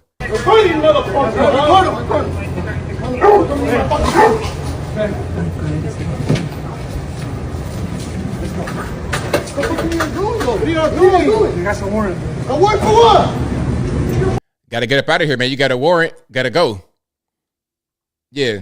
Like I said, the criminal migrants, that's not going to be a big backlash behind the criminal migrants getting out. Like guys like this video right here was unifying. A lot of black folks were saying, yeah, get him out of here. Get him out of here. I'm not going back to Haiti. One of those threats is this illegal alien from Haiti. ICE says he's a gang member with 17 criminal convictions in recent years. So, you feel me? Yo, Biden forever, bro. Thank Obama for everything that he did for me, bro. ICE Boston quickly takes down its next targets, including this illegal alien from Brazil who has an Interpol red notice for armed robbery. This Salvadoran illegal alien charged locally with rape and released by a sanctuary jurisdiction. Señor, ¿cómo se llama? And this Dominican illegal alien charged with assault with a deadly weapon and heroin trafficking. Officers also arrested this Guatemalan MS-13 gang member facing gun charges. ICE says he was released from local custody just the day before. Their detainer request was ignored because of sanctuary policies. And in a sign of shifting priorities with the new Trump administration, this man, who was in the same apartment as the target, was also arrested after ICE determined he's also in the U.S. illegally. This is what ICE calls collateral. So there we go. Yeah, man, got to get out. I mean, like I said, the criminals, that's going to be the focus. That will be the focus. People talking about who's going to pick the fruit and the fruit pickers and bet makers. It's the same old song. Fruit pickers and bet makers. Hey, man, look, if we free the slaves, who's picking the cotton? What are we going to do? We're going to collapse if we free the slaves. We got to have slavery. Come on. Like, let's keep these black folks on the plantation. Don't teach them nothing. Keep them ignorant and keep them picking the cotton, man. Cotton is king. Come on. It's the same type of mentality. It's the same thing. There's no difference. It's literally no different. So if you were in favor of abolishing slavery, why would you be in favor of bringing in the migrants to be involved in a similar system? Now, of course, people are going to get offended by that because I know that's how people are. Oh, it's not like slavery, ABL. They're not getting beat. People are going to start crying, tears.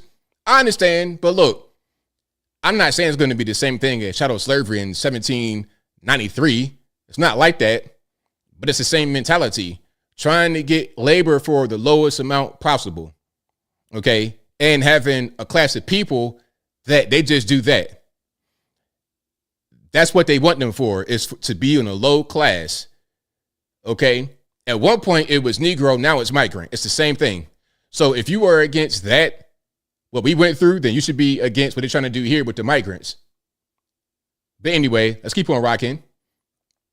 So the FBI and DHS raided the office of Joseph Flynn, a top immigration lawyer in Providence, Rhode Island. Okay, that's up there, not far from Boston.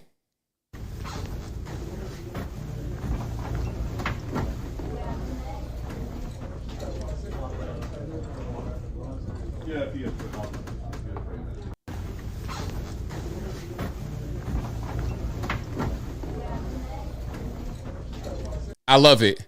Seeing these right here, Homeland Security, seeing all that, I love it. So shout out to them for that raid. Oh, and I got to get to the school. That whole thing was crazy. Oh, matter of fact, I got some more before I get to the school. The whole school thing was nuts. And again, shout out to my main man, Right Wing Angel, for this one. We have a fitness influencer. We have a fitness influencer who lives in the U.S. says Trump voters are not allowed in Mexico. Stay in your country. I want to play this because I want to respond. I need to give my response to this. Again, shout out Right Wing Angel for the video. Let me make something absolutely RIP headphone users. clear unless it wasn't already.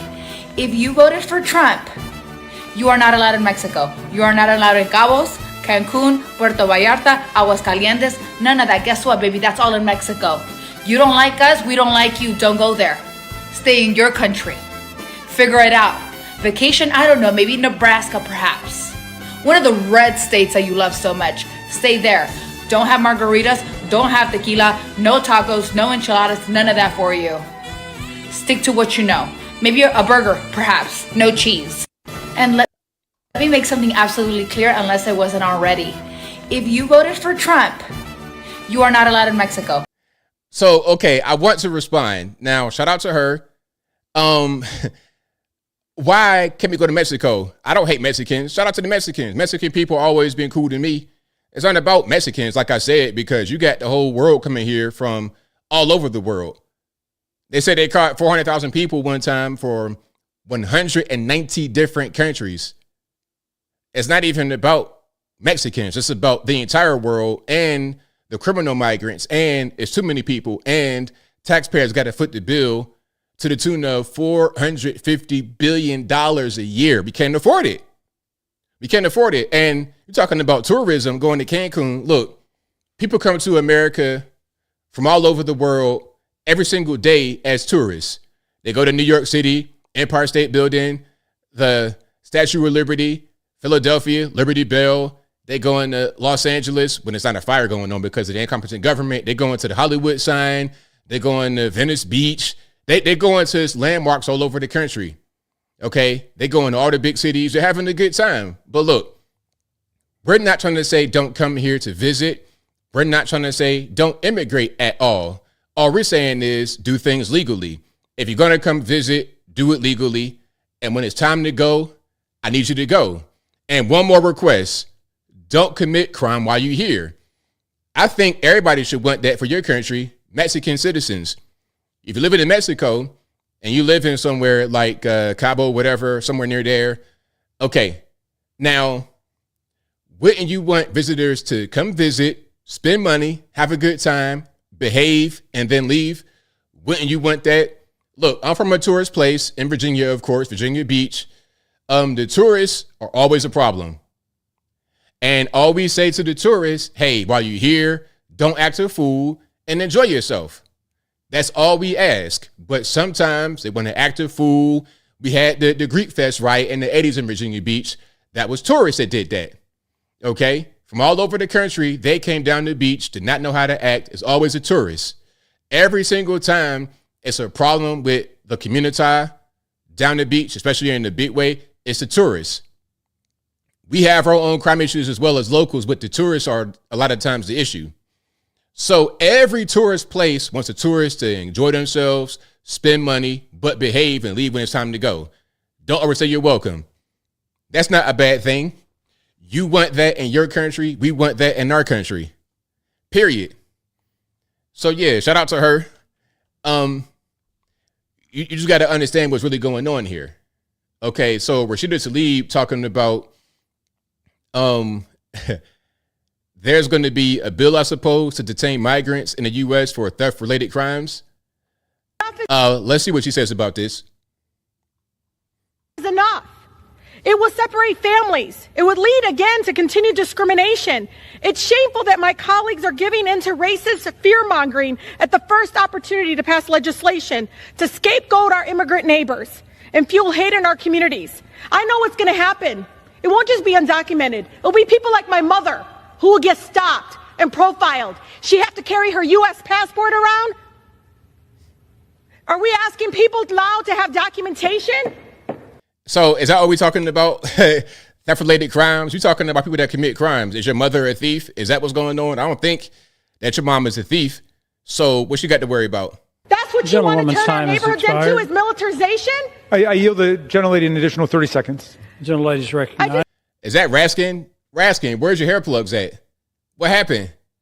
Your hair plugs went terribly wrong. Bro, all that faking you did with the cancer to get hair plugs, now you got this big crazy patch in the back of your head. Like, what's going on here, sir? Look, you need to talk to Dave Rubin. Dave Rubin got the hairpiece game on point. Dave Rubin's hairpiece is a thing of miracles, like Steve Harvey in the 90s. Get with Dave Rubin and get your due together, man. You don't got to put on no bandana and then reveal it with hair plugs at the end. Get a man unit glued on your scalp. Gentlelady, an additional 30 seconds. Gentlelady is recognized. I just ask all of you to truly understand what this will do to our communities. I urge our colleagues to please vote no on this divisive bill. And it's so important to understand what you're going to turn our communities and our neighborhoods into. We can't allow that to continue to happen. With that, I yield. All righty, there we go. That is Rashida Tlaib from the Squad. They're becoming a lot less relevant as of late, which is a great thing for me. Here's another piece of the Squad. Okay, this is Ilhan Omar. Who knows what's up under her head wrap? I don't know. The Trump administration's immigration policy is a threat to immigrants like criminals. Threat to immigrants like criminals, huh? Is that what you said? Was that a mistake? Was that an accident? Or did you mean to say that? One more time, please. The Trump administration's immigration policy is a threat to immigrants like criminals. I don't understand. Was that a mistake? Did you read that? What could you have actually meant by saying that? Threat to immigrants like criminals. I hope you didn't really mean to say that, because that's crazy. I don't think that anybody really cares about the criminals being threatened, because that's kind of the whole point. Okay, so now we got the military on the border. Let's check out.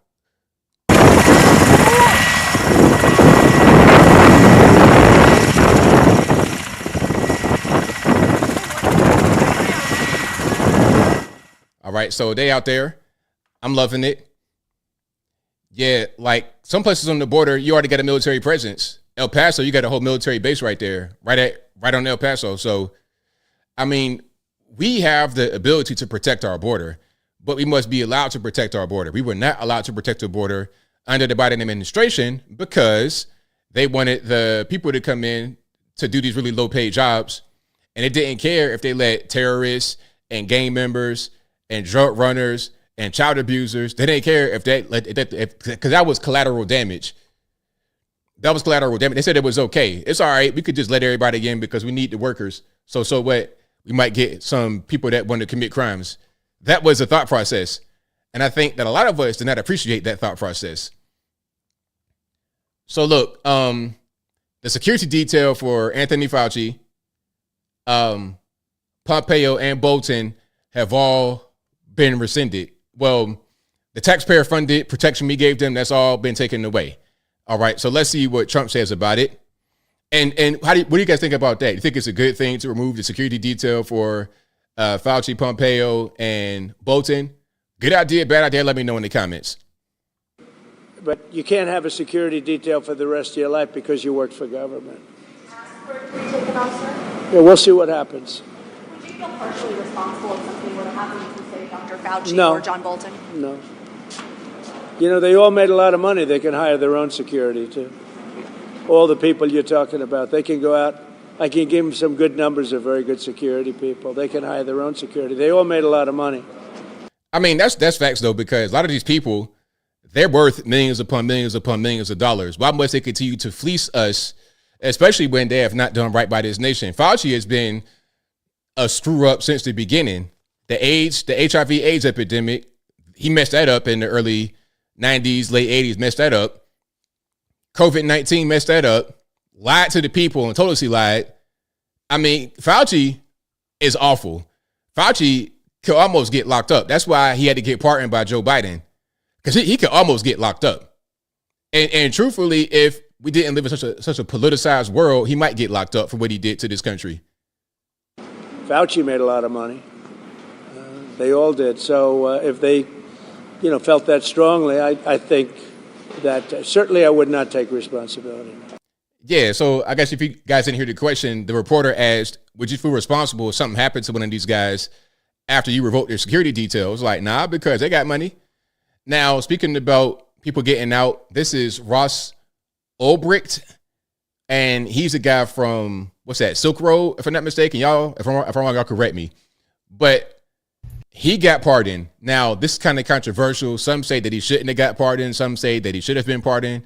What do y'all think? People said that there was some really crazy things happening on Silk Road, some drugs and some next level type of stuff. But what do y'all think? Good thing, bad thing that he was given the pardon? Let's hear from him, and we'll continue. Last night, Donald Trump granted me a full pardon. I was doing life without parole, and I was locked up for more than 11 years. But he let me out. I'm a free man now. So let it be known that Donald Trump is a man of his word. Thank you so much, President Trump, for giving me this amazing blessing. I am so grateful to have my life back, to have my future back, to have this second chance. This is such an important moment for me and for my whole family. It's an important moment for everybody who's been working for this for years. This is a victory, and it's your victory too. And this is an important moment for everybody, everywhere, who loves freedom and who cares about second chances.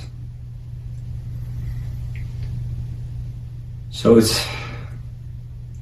feels amazing to be free, to say the least.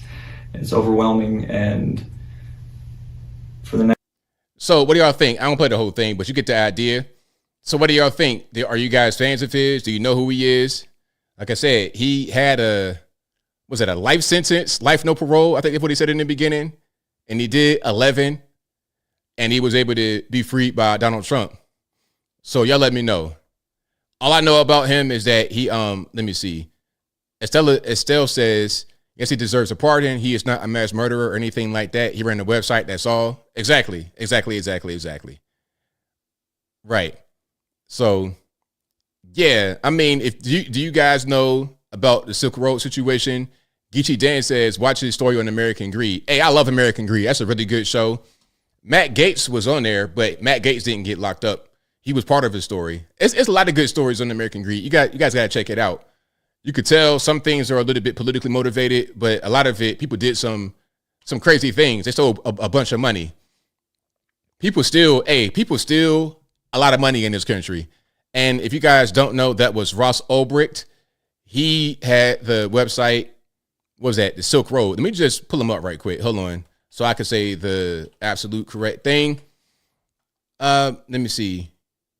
Yeah, so he's my age, actually, 40 years old. He says he's an American who created and operated the darknet market website Silk Road from 2011 until its arrest in 2013. He was in prison in 2013 until January 23rd, 2025, when he received a full pardon from President Trump. Silk Road operated as a hidden service on the Tor network and was an unrestricted marketplace where buyers could pay in Bitcoin. Some criminals used the website to sell narcotics and other illegal products and services. Ulbricht ran the site under the pseudonym Dread Pirate Roberts after the fictional character from The Princess Bride. So basically, the website he ran, people were conducting illegal activity on there with Bitcoin so they could mask it. They might sell human beings on there potentially. I don't know if they did that or not, but surely drugs, of course, weapons, but definitely drugs could be sold on the website. And for that, he was given life with the L, no parole. And Trump was able to get him out after he did 11 years. Okay. So, and you know, kind of what it might boil down to is, hold on, he has massive amounts of Bitcoin. If he has massive amounts of Bitcoin, then he's infinitely wealthy. Now, my question would be, will they let him liquidate that or not? Nah? If he's able to liquidate the Bitcoin, he'd be, if he's able to liquidate the Bitcoin, he could kind of, that'd be something else. That'll be something else. Hold on, the Whitman says the pardon was correct. He got life because where another would have gotten a few years, he was unjustly sentenced to excessive time. All righty. Hey, well, there we go. So shout out to him. Now, here's King Gavin, Emperor Gavin, out there in his fiefdom of California, thanking President Trump for coming on out.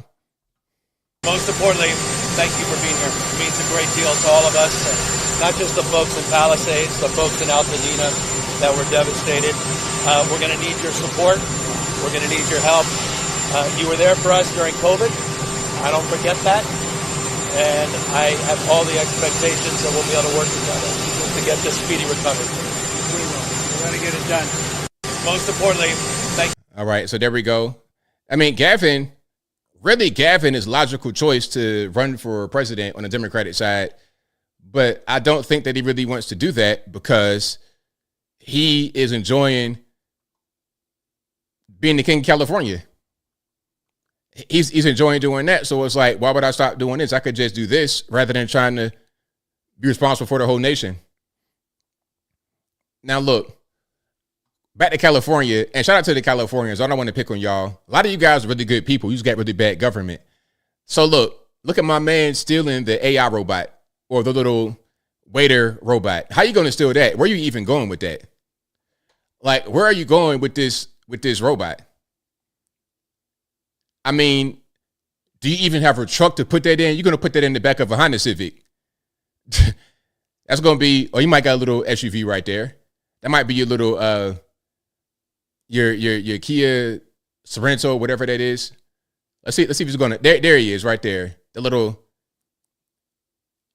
and you got junk on the back of your car, bro. You could at least have a pickup truck. So now you can't even load it because you got all this junk in the back of your, and he gave up the whole thing. Bro, you did all of that. If you're going to try to steal something like that, where's your game plan? You about to get locked up for no reason. What are your charges? Attempted theft of a server tray at McDonald's. What type of idiot? Hey, man, world's dumbest criminals.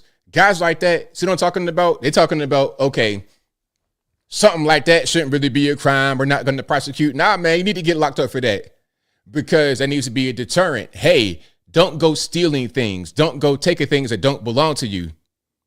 Because when you just let stuff like that go, you're going to get more of it. You're going to incentivize it. People feel like they don't care. I could just do whatever I want. Nothing will happen to me. That's the mentality when you don't punish criminals appropriately. You're going to try to steal that and don't even do it. Man, look, if I wanted to be a thief, which I'm not, I've never been arrested, never been locked up, don't like committing crime. I don't like criminals. I'm the kind of guy, look, if I see you stealing, I'm like this right here. Right on the phone. Hello, officer. Yes, it's him. Hey, you want me to go to court? I'm going to practice how I point. Look, he did it. It was him. Mr. Logan, do you recognize the guy who was in Target stealing the candy from the self-checkout? It was him right there with the blue shirt.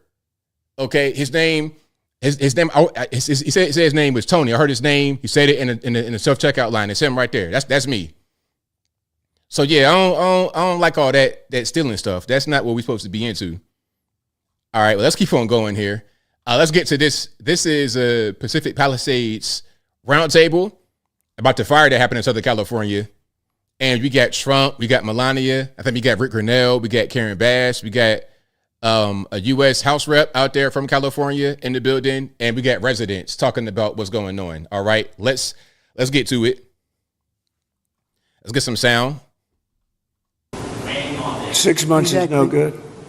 And the number one thing that we are going to do immediately, and you will see this happen, is to clear out the debris.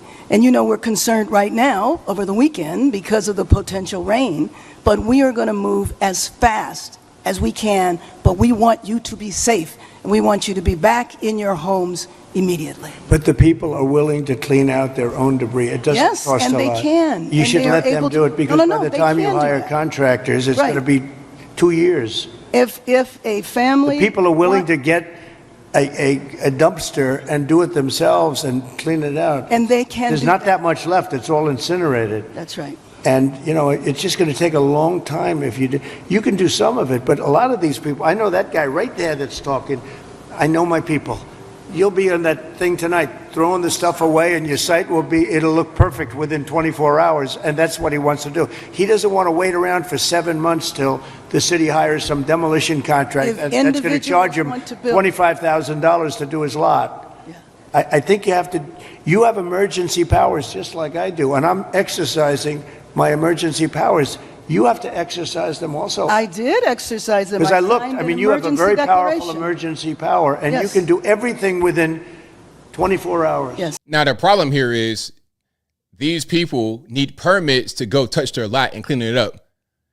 Am I right about that? Because that's what they're saying in the crowd. They're saying, people there are saying, they're talking about 18 months. 18 months to go and try to fix things and rebuild. And then they want the state to come in and try to clean up the lot. That's going to take time. They want to go with their own private dumpster and private effort to clean up their lot now.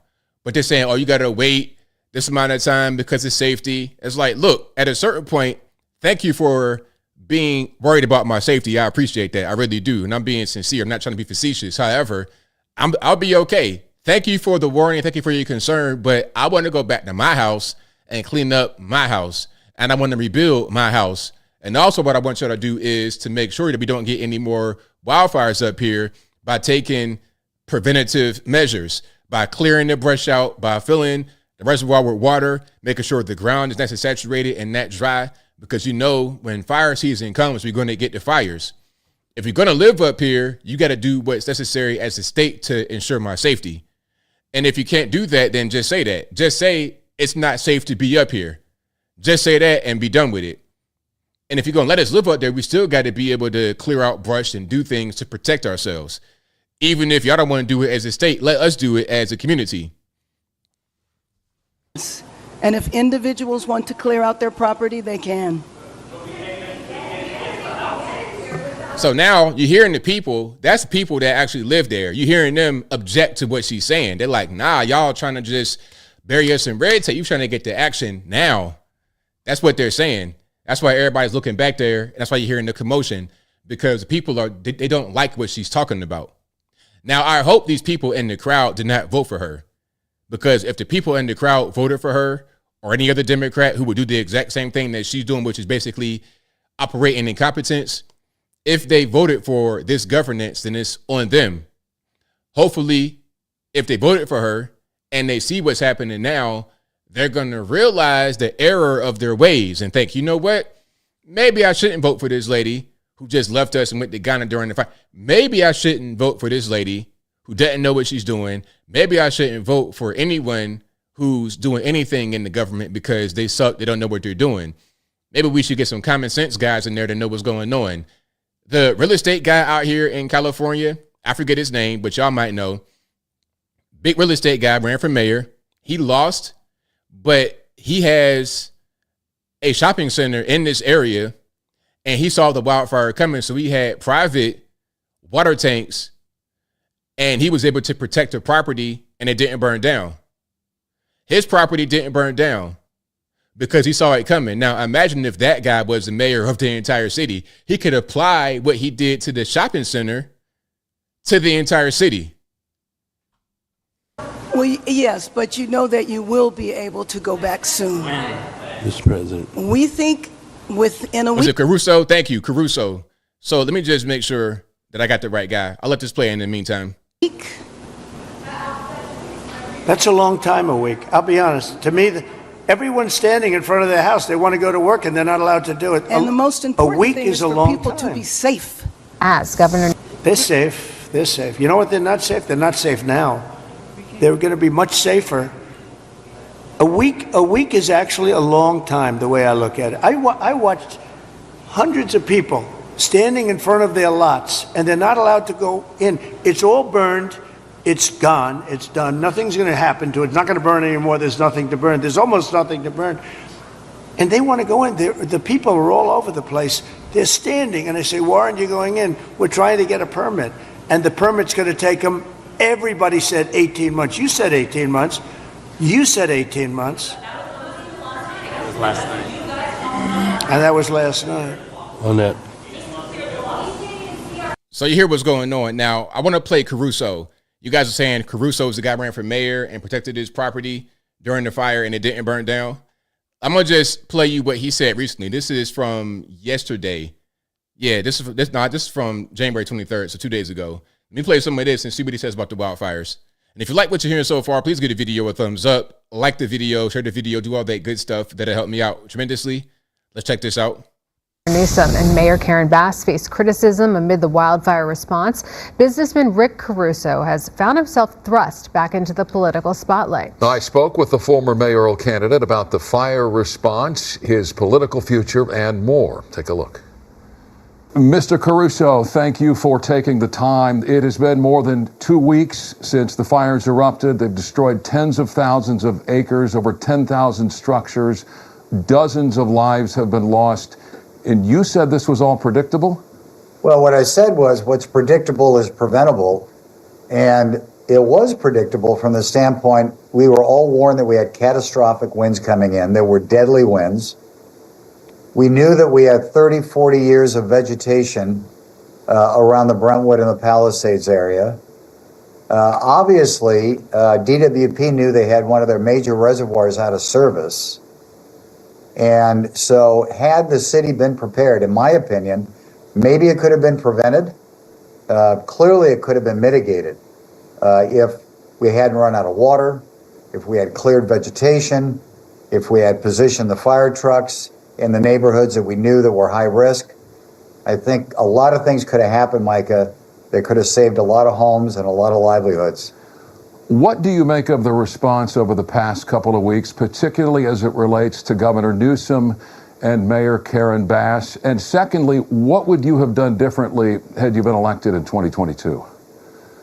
Well, whether I would have been elected, I'm going to take your second question first, whether I would have been elected or anybody else would have been elected. If you're the mayor, you're in charge, you're the head of this city, and I would have been prepared. I worked for three mayors. I worked for Tom Bradley, I worked for Dick Reardon, I worked for Jim Hahn as a commissioner. I was president of DWP under Tom Bradley and Dick Reardon, so I understand water issues. I also understand what real leadership looks like, and frankly, it's not what we have now. Tom Bradley and Dick Reardon and Jim Hahn, I know would have had the prepared plans in place to protect us. And you just take a look at what happened in 2011 that the LA Times reported, where LA Fire had deployments out ahead of a fire. And for some reason, that wasn't done this time. It's lack of competence. It's a lack of competence. People don't know what they're doing. People just,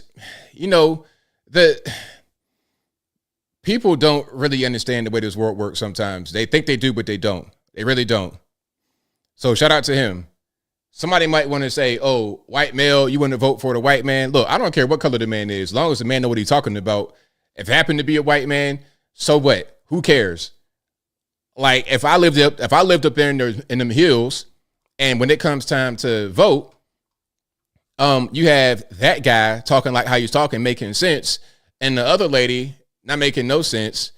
It doesn't really make a difference what color somebody is. Just get the job done. That's all I'm really worried about. That's all that I am concerned about. Very simple. Oh, and here's more from that roundtable about the environmentalists, because a lot of times when Californians want to do things to protect themselves, or when there's an inclination to do a thing to protect themselves, sometimes they get roadblocks from environmentalists. Oh, we got to save the smelt. We got to save this fish. It's like, who cares? Who actually cares? What's more important? The lives of human beings or the fish? You got to make a decision. You got to pick. And I think the human beings are more important than the fish, just maybe. The merit shouldn't be heard, but we need to hear. All right, let me get the video on screen and get some more sound. There we go. That the merit shouldn't be heard, but we need to hear them and we need to move on, resolve them. Is this a state group, state or federal group? This is a local group, actually, Mr. President, but they have help from the state. They use the environment to make themselves feel good, and they're destroying our country. And you've got to, at some point, you've got to put your foot down. I know exactly what you're talking. You have local and state groups, and you have federal groups too. And you got to fight them the right way, because you'll never, even if the mayor gives, you're going to have a local group come in and sue. You're not allowed to go on your property. They're going to talk about asbestos and every other thing. They want to go on their property and they want to clean out their property. And you cannot let anything get in their way. And you'll have this place built up quickly, beautiful. It'll be more beautiful than before. And I would do one other thing. I'd give them a 10%, 15% bonus on their house, because they went through hell. And they should be allowed to build a little bit, give them a little bit lot line bonus, give them a bonus on size, maybe that they should. Oh, and something else. Somebody said it right there in the chat. Thank you for that, because that's a good point. Save the whales. So you got the tree huggers out there in California talking about, oh, save this fish and save this, all this, that, and the third, as a reason why you can't do certain things to reduce the risk of fire in California. But these big windmill stations, I guess you would say, windmill farms offshore, these things are humongous. They're bigger. The offshore wind farms are much bigger than the windmills on land, and the land windmills are big.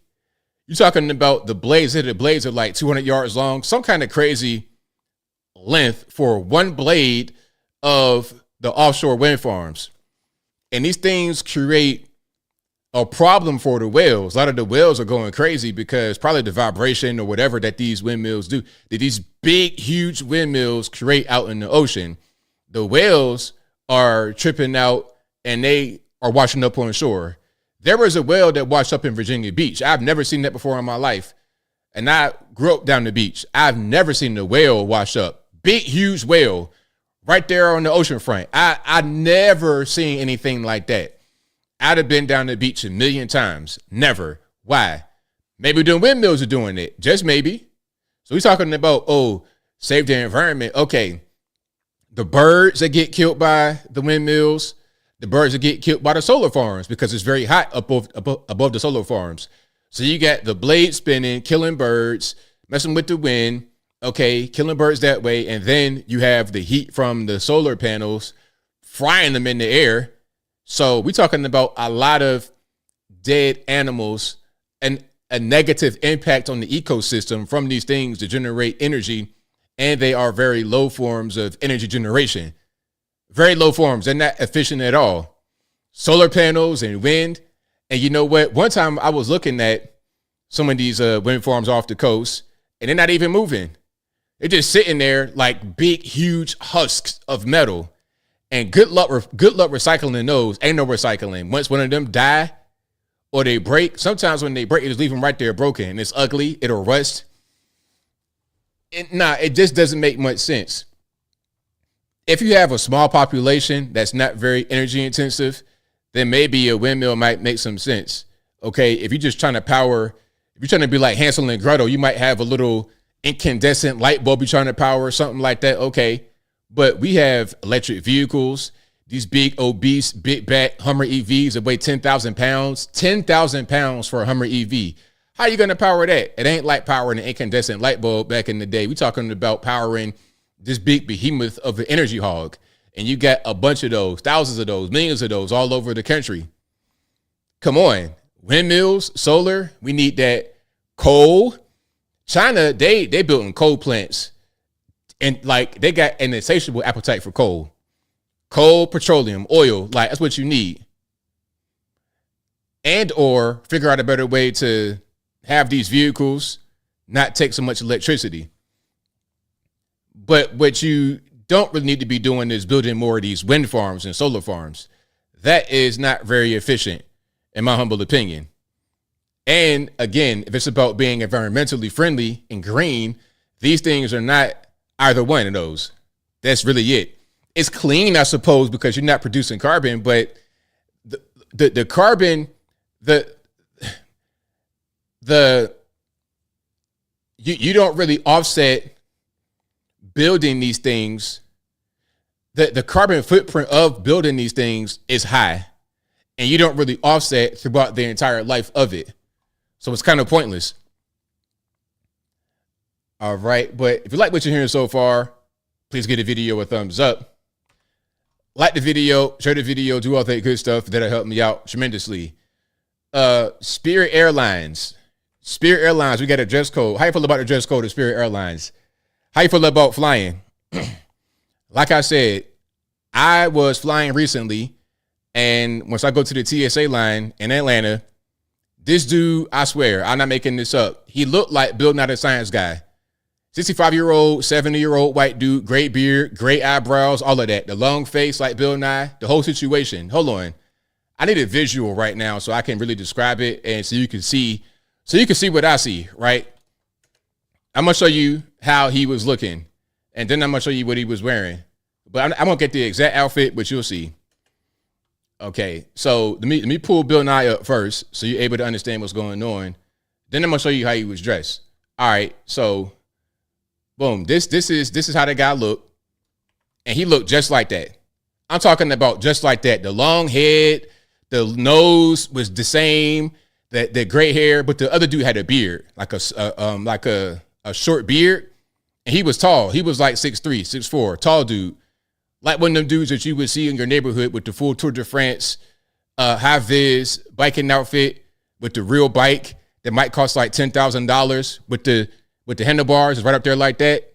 I know what I'm talking about. Like he really about to go to France and be in that. Okay, that's how he looked. Now, this dude, when I first saw him, what came to my mind was Snow White. He looked like he might have been trying to be Snow White from Snow White and the Seven Dwarfs. He looked just like that. Cosplaying, bright colors, royal blue, white. This dude had on a white tutu or a mini skirt with white fishnet stockings, and he had on blue high heels. I was like, bro, what in the world? And it wasn't like he was trying to be transgender. He looked like Bill Nye the Science Guy still. Imagine Bill Nye the Science Guy with a beard, and he was just like this. Hold on. Like this. I swear, like, not even, he looked like he was trying to remix Sailor Moon with Snow White. The skirt looked just like that, but it was white.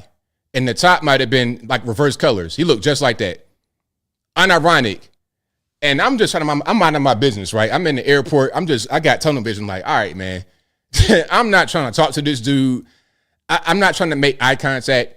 You ever be in the street and a dope fiend come up to you, hey, you got something from me, nephew? I don't even want to make eye contact with you. That's kind of what I did. You see the dope fiend right there, shaking the cup and whatnot, talking about something, can I get something there for you? You see that, but you ain't really trying to look at him, right? I'm looking at Bill Nye the Science Guy, dressing like Sailor Moon, dressing like Snow White, dressing like he going to a cosplay event today. I see that, but I don't want to engage. Now, what I definitely don't want is for that guy to be on the plane with me. Somebody got a deplane, and it's not going to be me. I ain't going nowhere. You better get this cosplaying old Sailor Moon looking dude up out of here. So if the dress code encompasses what he had on, I am that much more in favor of it. However, I'm in favor of the dress code anyway, because look, some of y'all with the bonnets out of control. Also, there might need to be a hygiene policy, all right? Because some of y'all are musty on the airplane. Yes, you are. Especially going on Spirit. Hey, the more the plane fills up, the funkier it gets. Y'all be straight musty on there. It's like, if you're not going to put on clothing that's appropriate, at least wash your hind parts. At least wash your hind parts and put on some new clothes. Y'all got on the same clothes from not y'all. The people I'm talking about have on the same clothes from the past few days, playing basketball. I don't know what y'all be doing, man, but y'all be straight functified. It's real bad. I'm like, man, I need to get I need to get something like that, man. I need to get something, an air freshener, real talk, and spray that in the cabin of the airplane. The air filter system ain't doing nothing for your phone. But anyway, the worst thing about what people wear is when it's too revealing, when you can see all the body parts. That is just inappropriate. And the dude had on like a mini skirt. So what if somebody is short and they right next to his waist area? You're not trying to see nothing pop out, right? I think people need to dress appropriately. I'm not saying put a suit and tie on, but a t-shirt, like even this little polo shirt. When I first started wearing polo shirts, the point was to look decent without spending a bunch of money. Go to Old Navy. You can find a polo like for $5, $10. There's no excuse. You have on SpongeBob SquarePants pajamas that ain't been washed since you got them 3 years ago. Wash that, man. Wash the hind parts. Wash the clothes. And the worst thing, they got to tell y'all to put shoes on. Bro, how you not going to wear shoes in the airport? Do you know how disgusting the airport floor is? I mean, you might as well walk barefoot in the bathroom, like in the stall. Put your feet right on the ground. Might as well. Because think about it. The airport floor, if you walk in the bathroom of the airport, what are you going to do? Walk right back out on the floor, sit down, stand up, or whatever.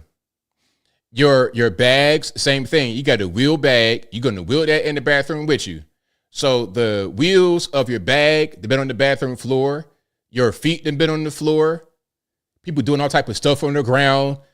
It's a mess. Nah, put some shoes on. Put gas station rules. No shirts, no shoes, no service. Same thing to the young ladies. If I see all this activity up here and the activity here in the high parts, if that's too much, you need to not get on the plane with me. Dress appropriately. Don't go all out.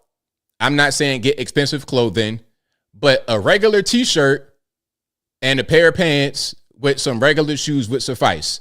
Walmart. You can have on a Walmart outfit. It might cost you $15. That's totally fine. That's totally fine. But please, please, please, I'm not trying to see your hind parts or up here on top of your chest. And again, some of y'all gotta, wash your hind parts right. But in the spandex, I've given up on the spandex thing because y'all love that spandex. It don't matter how much you weigh. You could be 800 pounds and you're going to have the spandex. I've given up on that, but it needs to be kind of like toned down to a certain extent. Definitely tone it down. Some of y'all are just kind of out of this world with it. The main thing is just how exposed people are. Yeah, that's just, I don't think that's really appropriate. Yeah, no twerking. And the thing about the dress code, when you really enforce it, when you really market it, it's going to keep the riffraff away. Some are going to say that it's racist. Okay, if you say that it's racist, you're racist. Because, you got to be a black person or some other kind of color to, like, we're the ones that must wear our hind parts out and expose ourselves and not take a shower at all. Is it us? Okay, if you say that, then what are we talking about exactly? And if it is us, we can't stop doing that. But it's not just us, though. I see everybody. Like I said, Bill Nye the Science Guy, straight up white dude, looking like he might have been a chemical engineer for 35 years. Then he retired and decided to become a Sailor Moon cosplay. Okay, that's what he looked like. So I've seen black, white, Puerto Rican candy stripe. I've seen everybody do it. Oh, one more thing. I got one. Since I'm right here, I got one grievance. One more grievance. I'm glad that we got the migrant thing under control because the migrants do whatever they want. They don't care. They cut the line. They ain't gonna speak no English. They're gonna demand service. They don't care. They do whatever they want, and you can't do nothing to them. Migrant cuts the line. What you gonna do? Nothing. You wanna fight or say something to them? That's gonna be a federal charge right there. Nothing you could do. But I'm glad that they are starting to get up out of here. I'm glad that's happening for sure. All right. But if you like what you're hearing so far, please give the video a thumbs up. Exactly, Fratton Yak. The $20 fee keeps the riffraff out of the club. When they have a dress code for the club, that's going to keep the riffraff away. Back when I was doing club flyers, it was always the thing we would put on the flyer. What would we put on the flyer? 21 and up, no white tees, no Timberland boots, no excessively athletic clothing, no jerseys. So all the riffraff that are dressed like that normally would not get in the club. And if you come to the club dressed like that, you're not going to be able to get in. Some clubs had a relaxed dress style. So the people that normally couldn't get into the higher end spots, I suppose, the better spots, they would go to the hood spots. And those be the ones that always get shot up every single time. The parties that I would design, the parties that I put my influence on, never got shot up. Never got shot up. But if you have these hood spots and they kind of design this stuff in the hood way to attract that element that's relaxed on the dress code, it's only a matter of time for somebody to get deleted. There was a story about a guy who got into the club in the wheelchair. He gets out of the wheelchair and shoots and kills somebody right there on the dance floor. In the middle of the club night, right there on the dance floor. Had a gun on him under the wheelchair. Got up out of the wheelchair. He could walk. Got the gun. Boom, hit him. That never happened. That stuff I was involved with because we knew how to keep that element away. Anyway, yeah, the white tee mess you up, frightened yet? Yeah, because it's easy to identify. White tee, Timberland. You are likely to shoot and shoot for no reason. So you can't be in the club. Yeah. Hold on. Can I find that story right quick? It was in Richmond. It was many years ago. I probably won't. That was a long time ago. I remember when that happened. I think people I knew might have, been around that. Tall tees. Yeah, the early 2000s days. You wearing one of those, man, automatically you're going to be a potential shooter. All right. And shout out to Eric Adams. Eric Adams, I'm going to play this video right quick. So Eric Adams interview with Tucker Carlson. And if you've not seen that interview, Eric Adams, New York City Mayor Eric Adams, Tucker Carlson, watch that interview. It's very good. It's like a little less than an hour. Let's just watch some of this news report about that. Then we get to the calls and super chats and whatnot. Check it out. Lots of questions from Mayor Adams. RIP to the headphone users. Sorry about that. Today after he made some comments about his status within the Democratic Party. Adams claimed the party abandoned him and working class people during an interview with Tucker Carlson. All right, Fox 5's Morgan McKay is live outside City Hall with reaction. Morgan. Yeah, Steve and Natasha. So when Mayor Eric Adams was running for mayor in 2021, he wrote on social media that he didn't need or want the support of Tucker Carlson, saying that Carlson is someone who perpetuates racist and anti-immigrant propaganda.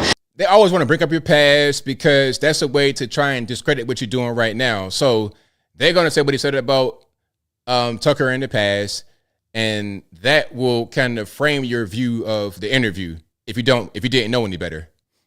But then yesterday, Adams sat down. But like I said, local media is good, but when you get to big markets like New York, it gets a little bit funny because that's close to mainstream media.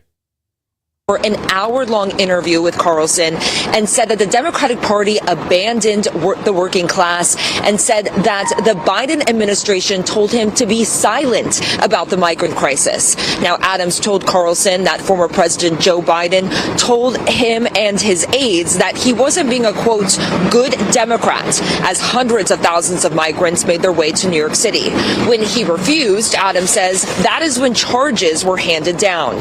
Carlson only focused on the bribery charge in his interview, but Adams is facing 5 federal charges, including for allegedly soliciting illegal campaign donations. It's all the same thing. Look, this is a hit piece, as you can tell. At the end of the day, what Eric Adams said is correct. Once he began to publicly question the migrant crisis and complain about it and say, hey, can we get some money to pay for this? You guys are dumping these people upon us, and it's costing us $7 billion. $7 billion with a B, $7 billion it's costing us as a city to do this, and you guys are not chipping in. What's going on? He began to get vocal. They said, shut your mouth, be a good Democrat, and since you don't want to do that, now we're going to indict you. Because the things that they were talking about are ticky-tack at best. The things that they're trying to charge him with, you could charge anybody with. That's kind of how that goes. It's a way to target him. It's lawfare, the same kind of way they did to Trump.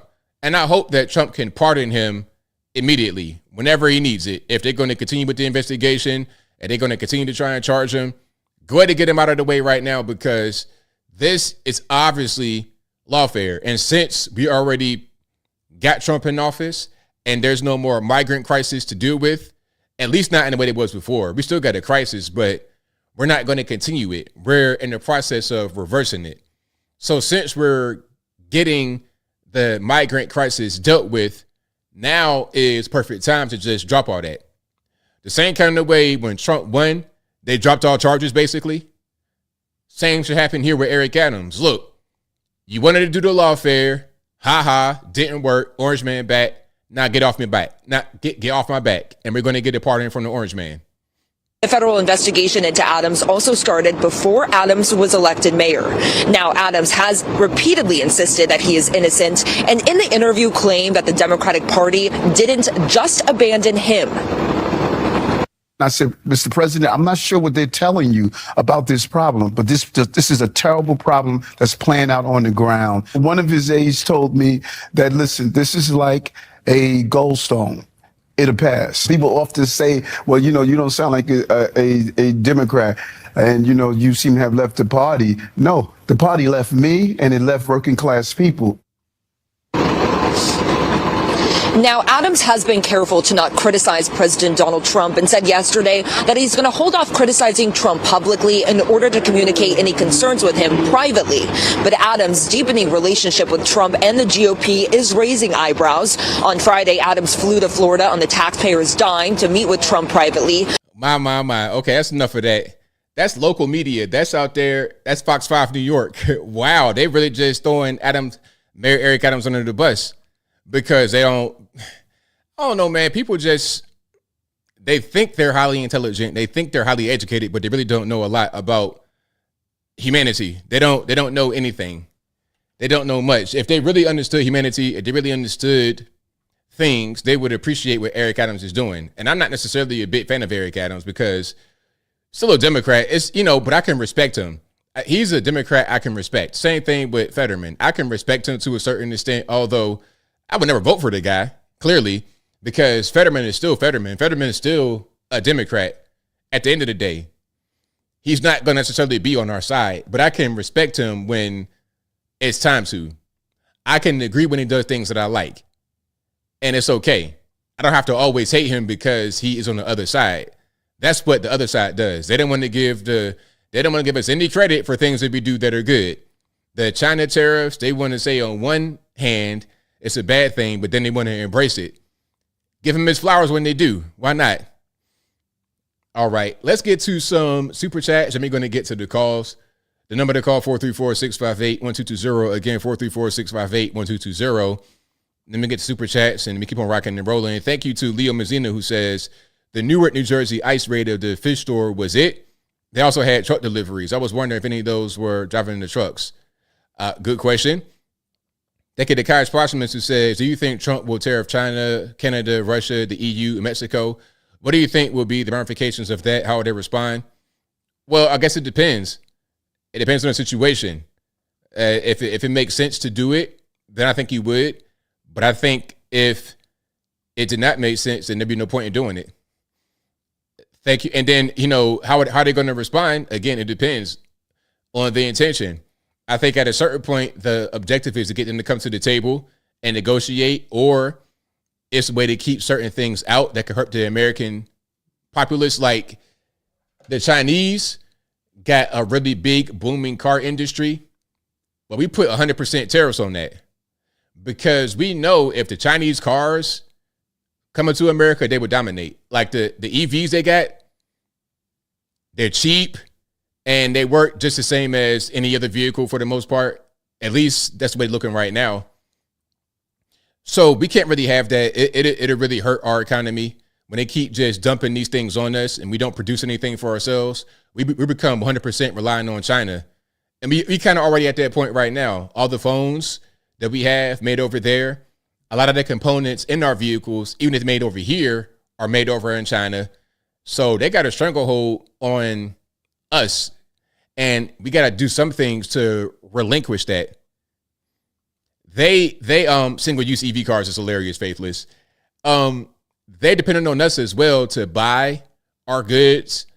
But the more things we allow them to sell us, the more we lose as a nation because we're not going to be able to make anything. They explode a lot. People don't care. You know they don't care. People don't care. People will buy it because it's cheaper, even if it's of lesser quality. That's the truth. All right. Thank you to Kaius again who says, ABL, how about the illegal aliens protesting with the Free Palestine people in Chicago and California? Do you think ICE, Department of Homeland Security, should be arresting those people? Well, I don't know. You got freedom of assembly. If they're illegal, yeah, of course, get them up out of here. But beyond that, you got freedom of assembly if you're a citizen. Thank you to Ray Santos Crypto who says, retired from crypto, stay ruthless. Hey, shout out to you, man. I know some guys can make a lot of money and do very well in crypto, but I just don't feel comfortable doing it because I don't know a lot about it. And I just feel like stocks for me is the way to be. But hey, that's the beauty of America, man. You could do things in a lot of different ways. You could be creative. Thank you to Kai's Proximus who says, how about the Marines deployed on the border? Shout out to them. Simplify, URA, all that good stuff. Shout out to the Marines. Thank you to Bob Sacamano who says, you end up getting some of that pad thai inauguration day. Sure did. Hey, I got some pad thai immediately after that stream was over. And it was delicious. I had to pace myself because I was so hungry. I would have just poured the whole styrofoam container of food right in my face. It had just been, so I just had to pace myself and not just eat myself to death. But it was great. It was amazing. Thank you to It's Lanita who says, we saw how this worked with the COVID vax hard no. That's about the earlier video with the mRNA. Thank you to Islanita who says, remember that video of graduates from New York with those goofy degrees, the great deception of DEI, they're screwed. Exactly. You know, it's like the underwater basket weaving thing. You have these degrees that are meaningless. And that goes back to what I was saying. Okay, this lady teaching the class in environmental justice, what's your degree in? What do you have a degree in? Like, what skill do you actually have? What can you do as a person that someone would need? What can you do? Shout out to the nurses. You guys have skills, being able to take care of people, being able to work the system y'all got. What's it called? Icon or whatever it is. I know about how y'all got. You guys have a skill. Others have a skill. It's something you could do with your hands, something you could do with your mind. But if you have a degree in underwater basket weaving, that could be a skill, but who's going to pay for that? You could weave a basket underwater, but how do you make that into a living? You have a degree in some type of gender studies. What are you going to do with that degree other than try to get a job in some kind of woke DEI type of space, or become that woke DEI space yourself and go 1099 route from company to company? That's not a skill. Thank you to K. Thomas who says, Thomas Soul, when people get used to preferential treatment, equal treatment seems like discrimination. Facts. Big facts. Shout out Thomas Soul, one of our great minds. Thank you to Ryan Henderson who says, my brothers got serious to start learning, not playing games, 100%. Thank you to Laura Catherine who says, ABL, why do you think some members of the Kennedy family don't want the JFK files released? Because they don't want information to come out that could be damaging to the reputation. Because the Kennedys are not angels. They've done some things. So if that's coming out in the report, they don't want that to come out. Same thing with MLK. It's the same thing because MLK's family put out a statement talking about, hopefully we get to review the files before you put them out. Exactly. Because the white women are going to be in there. They might got pictures, names, all of that. And it could be some more stuff in there that you don't want to come out. So that's why they want to review it before they release. Thank you to PAS 2020 who says, amazing, talking about Africans succeeding in the USA and Americans not becoming educated. ABL saying like it is. That's the thing, man. Like, to the Americans, to those of us that value education, we're going to be able to succeed in this country and this world. But to those who don't value education, it's going to be hard, man. And the thing about it is the world will move on without you. The Asians over there, they're in China, Japan, Korea, etc. They're studying very hard. They're working very hard from a very young age to push their nation forward. They're very serious about it. It's part of national pride. But like I saw a picture a while back, and well, it was two pictures. And how can I say this? If I could find the pictures, it'd make sense, but I'm gonna try to describe it to you. Now, Americans, when we go on vacation, or if we take a picture anywhere locally, what we want, if we're out like in the field somewhere, out in the open space, we want to be able to get the background as just beautiful imagery, mountains and trees and greenland and forests. We appreciate the nature. The Chinese, they want to get the background with the factories and stuff like that, because for them, that represents them being able to go forward. They came from just, rice paddies, real rural. They were living like that in the 1900s. Like, they were living like that recently. So for them, they're coming up, they're advancing. They're trying to be like us. They're trying to emulate what we're doing. And they're doing a very good job at it. And in some ways, they're doing better. That's the mentality they have. While some of us don't have that mentality. A lot of you guys have it, but a lot of us don't. And if that is going to be the case going forward in this country, we're going to lose to the developing nations. China, India, even, they could be on our heels. Hey, you never know. Thank you to Kels the Ghost, who says, I can't believe the way they tried to treat RFK. He genuinely cares. I hope they let him do his thing. We're a powerhouse now. Trump is changing the world 100%. Thank you to Ryan Henderson, who says, if Americans don't come to Mexico, Mexico will be broke. Besides, I can't get on any welfare in Mexico. Exactly. Thank you to Boy Cachino, who says, Fauci suspended his Chinese bribe money on his security. All that gold and diamonds he hid wasn't just untraceable, valuable too.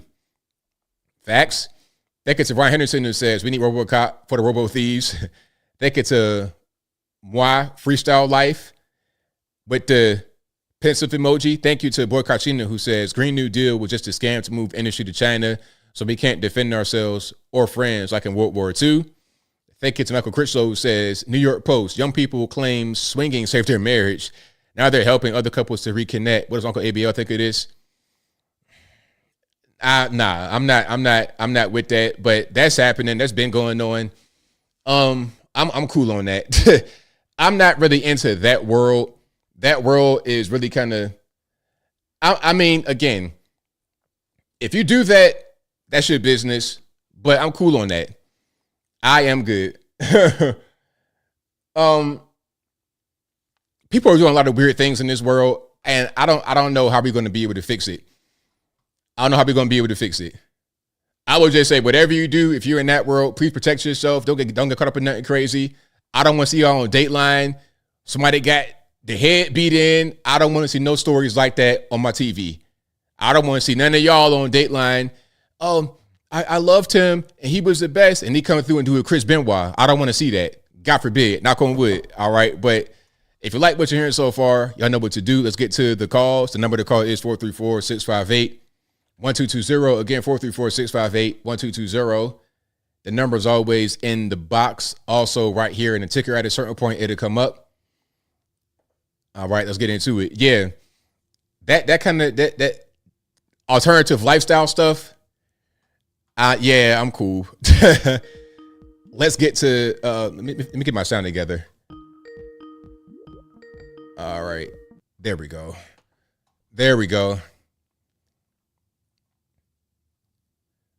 470, you're the line. Who am I speaking to? Donald J. Trump is now president of the United States.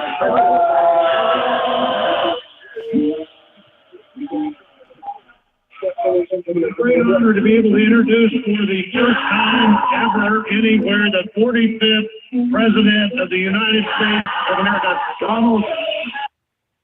ABL, hey, it's Greg from Wild and Wacky Atlanta. How you doing, sir? It's all good, man. What's going on?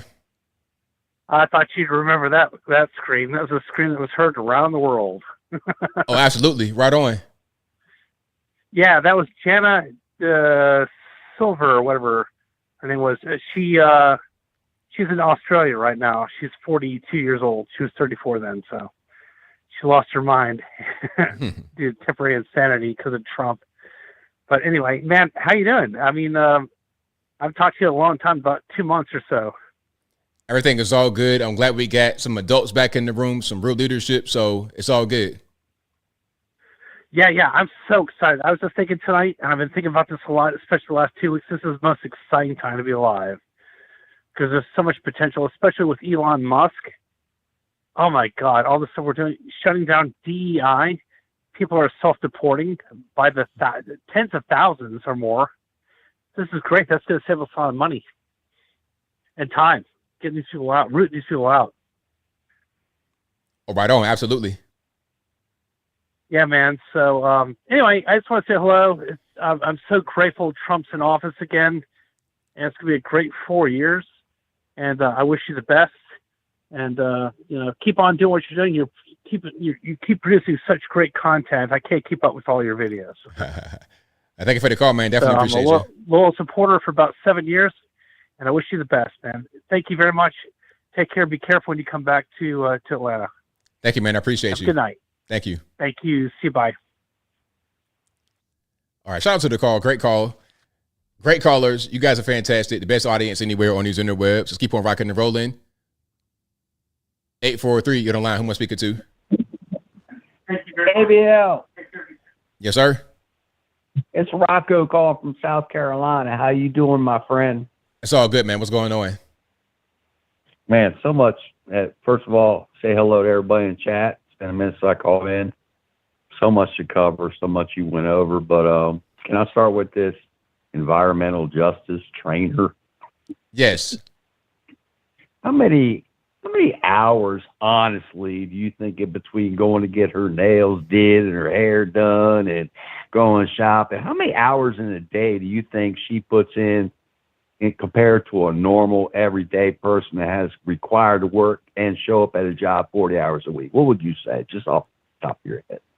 Well, I don't know about that. I don't know about how many hours she puts in, but what I will say is, are the hours productive? Because what are we actually doing? What is her job title?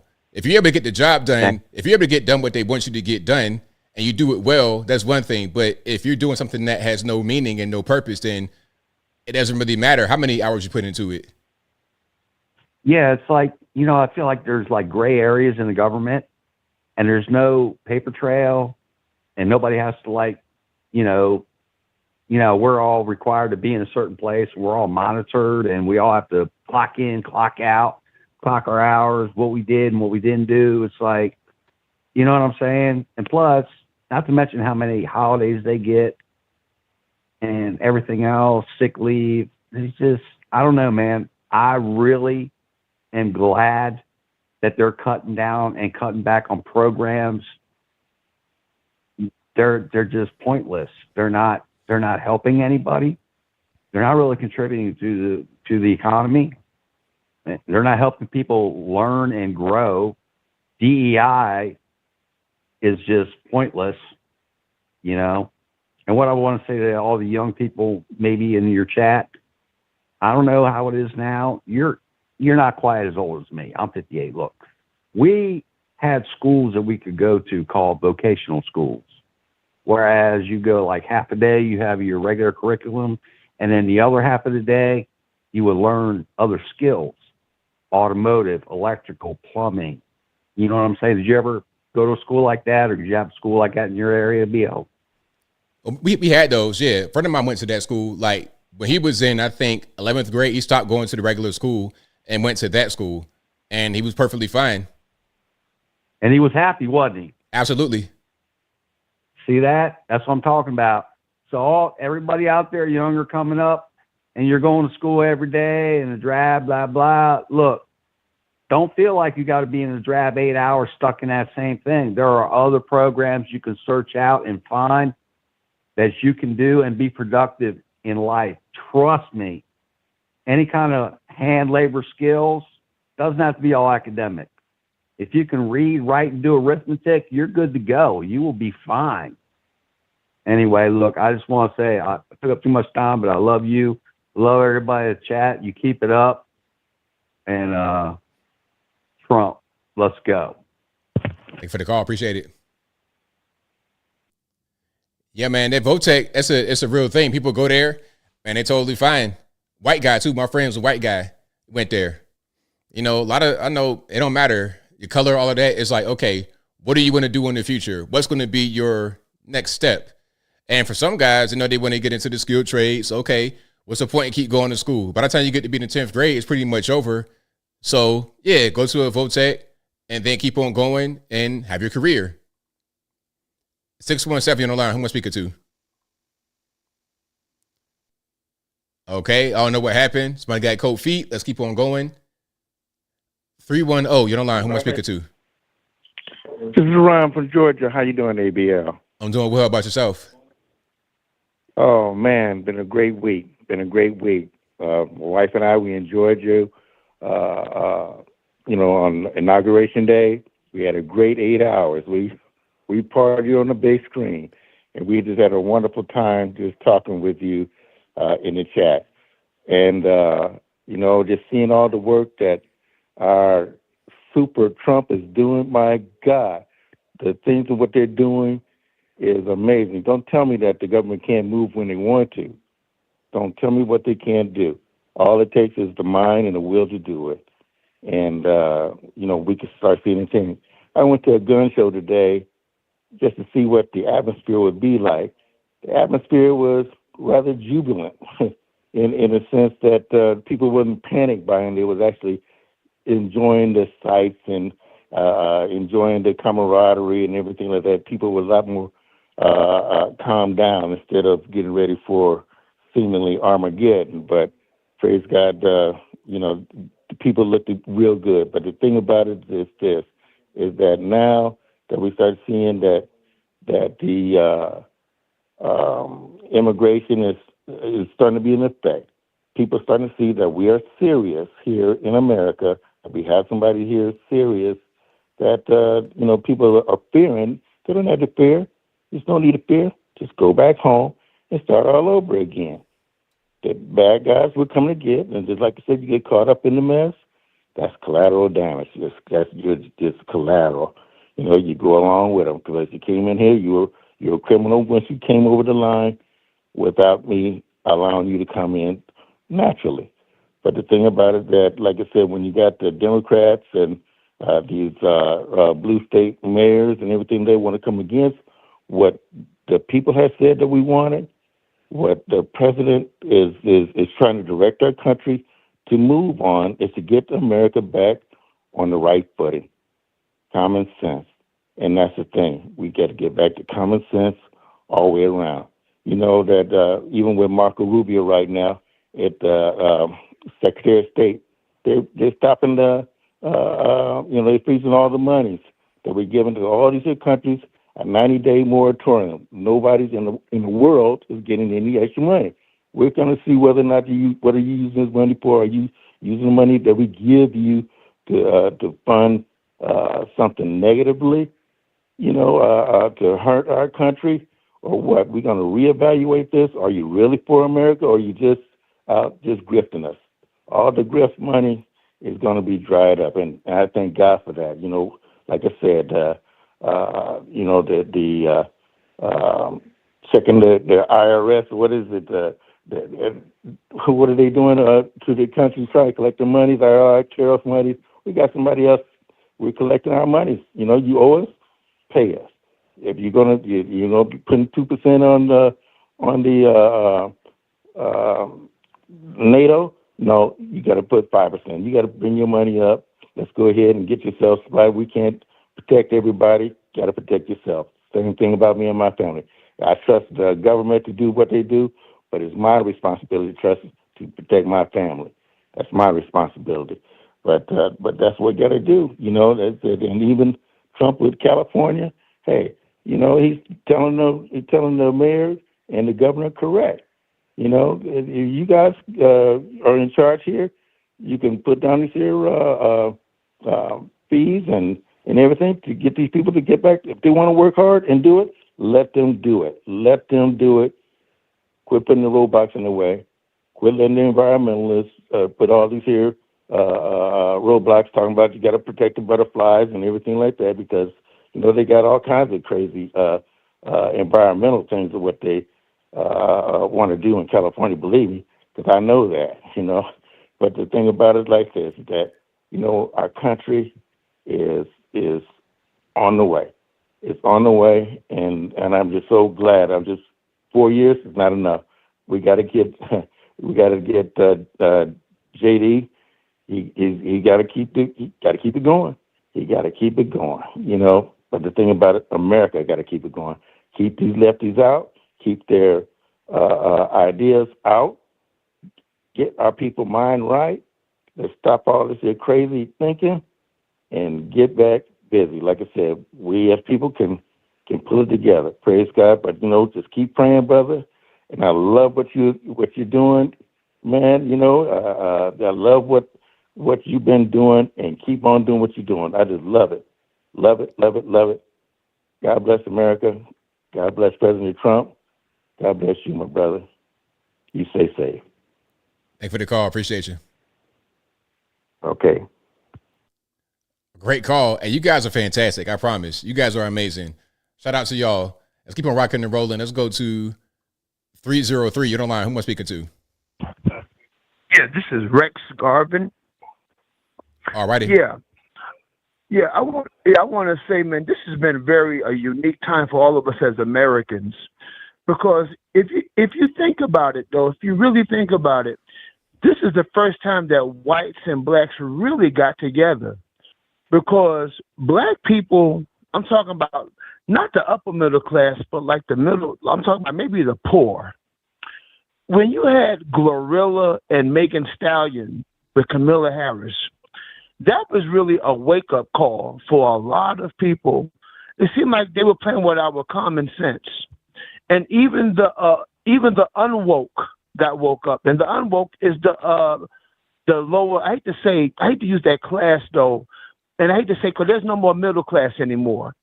But I'll say like the hip-hop generation, or the young blacks that's clueless. And keep in mind, I'm a New Yorker. I'm over 60 years old. I do not remember Trump being a racist. And I'm surprised Russell Simmons and a lot of people from the 80s didn't come out and support Trump. The only one stood fast was Mike Tyson. Mike Tyson said, yeah, I'm a Trump supporter. What you going to do about it? So people are not going to threaten Mike. They're not going to threaten Mike. But it seems like I'm in Denver, Colorado, even in the South, you got to be very careful telling people you're a Trump supporter, because they think something's wrong with you. And let me tell you, can you imagine at this time Kamala Harris in office? It would have totally been over. The woman, this black thing, no, she's an East Indian. And East Indian people, they're great people and everything, but we really need to study those people too, because they came in the middle of the night too. They really haven't had a conversation with American black people, especially in the South. They own hotels, they own the gas stations. And who do they meet all the time? They meet the hip-hop generation with their pants sagging, broken English. So they have a very perception of us, East Indian people. They own a lot. And Kamala Harris was really going to be for them. And I'm glad at the last minute of our life that we had woke up. Now, Trump's not going to say, Trump can do the best he can, because the Trojan horse is already in. We're already in trouble. But thank God that man is in office. Like the gentleman, the other caller said a couple of callers ago, he said even to the gun show, people were calm. What he really meant, Bubba was happy. Thank God white people are happy, because you don't want white people angry now, okay? Because they're at the end. They're tired of Black Lives Matter. They're tired of all that. George Floyd thing didn't help us. That was a setback. If George Floyd didn't have that bad 20, he wouldn't have been in the position that he was in. So this is really a great time for us. Thank God for Trump. And that inauguration was beautiful. Barron was beautiful. We saw a strong family. This is a big jump from seeing Sleepy Joe and drunk Kamala Harris. So we saw a strong family, man. That was beautiful to see. They made us look good. And it's not about a white thing. It's not about a black thing. It's an American thing, because this illegal migrant is off the hook. They coming over. They come entitled. They don't respect us. They know nothing about Dr. King, Fannie Lou Hamer, or Medgar Evers. They have no flashback of our history. They come entitled. So it's not going to really change everything, but at least Trump's in office to calm some of this insanity down. 100% correct, man. That was very well said. Thank you for your call. Definitely appreciate you. Take care. Wow. Wow. That was great. Amazing. Nail on the head. And a lot of y'all say it sounds like Eric Adams. Well, a lot of the New York guys, especially like guys that's right around that age, they came up in a generation where what they're saying just made common sense. This was common sense. It's not even necessarily a political thing. It's just common sense. Okay, you want to come over here, do whatever you want, not respect anybody. That goes against the rules in which they were brought up with. That goes against rules in which they were brought up with. Same thing with me. The same kind of way I was brought up. I'm like kind of an old school guy in that sense, where I have a lot of the values that the same values he has, I have. That's the same kind of way I grew up. It's the same exact thing. No difference. Zero difference. But now a lot of the new generation or a lot of the woke generation, I ain't gonna say new generation because we got a lot of the older generation to feel the same way, but a lot of the wokies, they don't use common sense. They don't understand what the people actually need in this country, which is why the past 4 years were a mess. That's why, because they don't really get it, but we get it. So yeah, shout out to him. Very good call. Let's go 336 on the line. Who am I speaking to? Oh, hey ABL. I'm a big fan. The reason why I'm calling is because I wanted to tell you something that happened. It was so funny. It happened on Tuesday at my school. I'm currently going to university at UNCG, University of North Carolina, Greensboro. And, after the inauguration of Trump, which was amazing, it was so awesome. I was on the verge of tears like the entire time. But it was just so funny because coming back from, MLK Day, there was no school on Monday.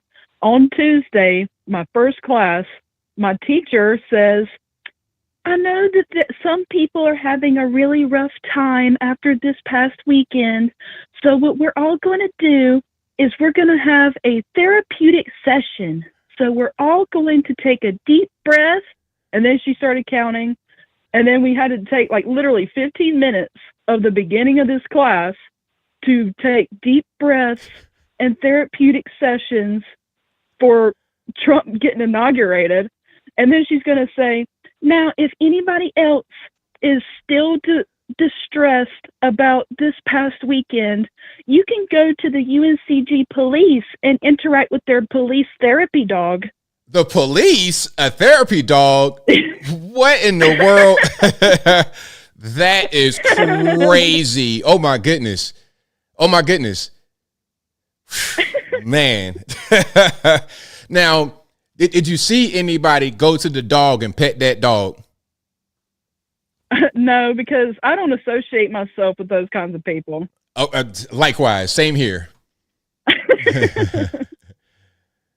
Wow. That is a crazy story. I just wanted to tell you that. It was just so crazy that coming back from that amazing time for me, I'm like, yay, Trump is president. And then I just come back into school. And then it's like, if anybody is feeling distressed, you can go pet a dog. Like, huh?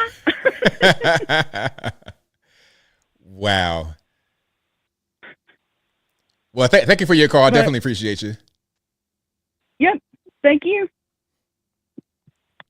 All right. Shout out to the caller. Wow, that's crazy. Nah, breathing, really? Is it that serious? Is it that serious? I mean, look, I was saying that the sun gonna shine tomorrow. I know Kamala didn't win. I know it's a shocker because MS-13 DNC guaranteed it, right? Oh, he's gonna lose. He's gonna get locked up. Orange felon orders that and the third. I know that they lied to you. It's okay. Hey, you discovered that the media lies. Welcome to the club. We all had to get told the same thing. Welcome to the club. Now, if you need all of that to be able to carry on, then you got a bigger problem going on in your life. You never had any kind of adversity. Have you even had a fingernail that break or something? A broken bone, stitches, nothing? The election broke you like that? You got to go pet that dog? Man, that's crazy. But people are like that for real in this world. And people like that will go do that. They're the ones that voted for Kamala. That is them. 818, you're on the line. Who am I speaking to? Hi, ABL. First off, love your show, everything else. I'd like to go ahead and talk about the LA fires real quick as a California native myself and born and raised in LA. and I grew up in the Valley where it surrounds all the fires and everything. I moved out like 3 years ago out to Texas, and I just wanted to say that, you know, seeing Trump go up to, you know, the mayor and everybody, that I just loved it. You know, because it just proves like how much they lie. And I didn't realize it at first, but, you know, when Trump was sitting there saying that, oh, they need to get the permits first before they actually get the money, I was laughing so hard, and I didn't realize at first because Newsom was sitting there saying that, oh yeah, you know, they might have a buyback plan. You know, I bet you that they were going to take the federal money, try to do, buy back all the land, and then they probably want to develop with whatever companies they work with to do like low income housing, because already, I mean, it's ridiculously expensive there. And you know, the faces on the politicians when like Trump was all like, no, they need the permits first, so that way they can rebuild. I just, yeah, it's rich neighborhoods that was up there, but I mean, the thing is, if you imagine that's how they're treating the rich, I mean, you can imagine how they're treating the poor. And you know, I just found that hilarious to me. But yeah, that was one thing I wanted to point out. And the other thing too, you were talking about AI earlier. And, you know, I personally work in the tech sector, and I think AI is very much misunderstood. And, you know, it's more of a tool. And if you can think about it, and eventually it's going to become like a glorified web browser, whereas like, you know, you do like a Google search, right? And what's going to happen is every time you go ahead and search for something, it gives you a bunch of results. You're not happy with it. You go back, and then you're going to go for results again. And, you know, with AI, not only can you go ahead and continue to chat with it or refine the search, you know, you can eventually find what you're looking for. But that being said, though, it also needs a lot of human intervention. But eventually, especially with AI agents, then it's going to become more like personal assistants. Because I could tell you right now that it makes work a lot easier. Like I personally have my own AI server. That's my own. I run LLMs and stuff like that, and that helps me with work, that helps me with learning, that helps me with a lot of other things, because when you're actually searching for a whole bunch of stuff, I mean, and not to say that they're always correct, you need to always double check the work, because sometimes they're very horribly wrong. But they can also help you with a lot of things, especially when you're doing research.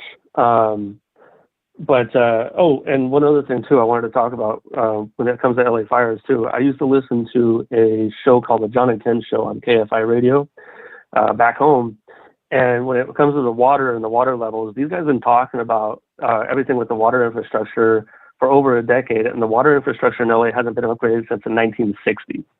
If you think about that, from the growth of the city from the 1960s till now, and they have not upgraded any infrastructure. A lot of people say that, oh, you get what you voted for, but people voted for over 8 years ago to upgrade the infrastructure, and they never did. And the reason for that is because LA has a stipulation where if they bring in revenue, they can go ahead and shift the taxes however they wish. So you vote on a measure to go ahead and go on, and they will shift the money over to some social program. But it goes to show, like I keep telling people, when it came down to them cracking down on crime, it was a dog and pony show. They pick and choose whatever laws they want. But hopefully, and I'm still skeptical, but hopefully with Trump, with the stipulations and everything that has to go through, I'm really hoping that, you know, they're pressured to actually do what they're supposed to do. It's part of the reason why I moved out, is because they never do what they're supposed to do. And I just loved it that Trump is like, no, permits first, then money. And because I know that they would take that money, shift it over, and do some other social program. Anyway, ABL, I appreciate you. That was my little rant. But, you know, you have a good night, and thank you again. Thank you for the call, man. Definitely appreciate you.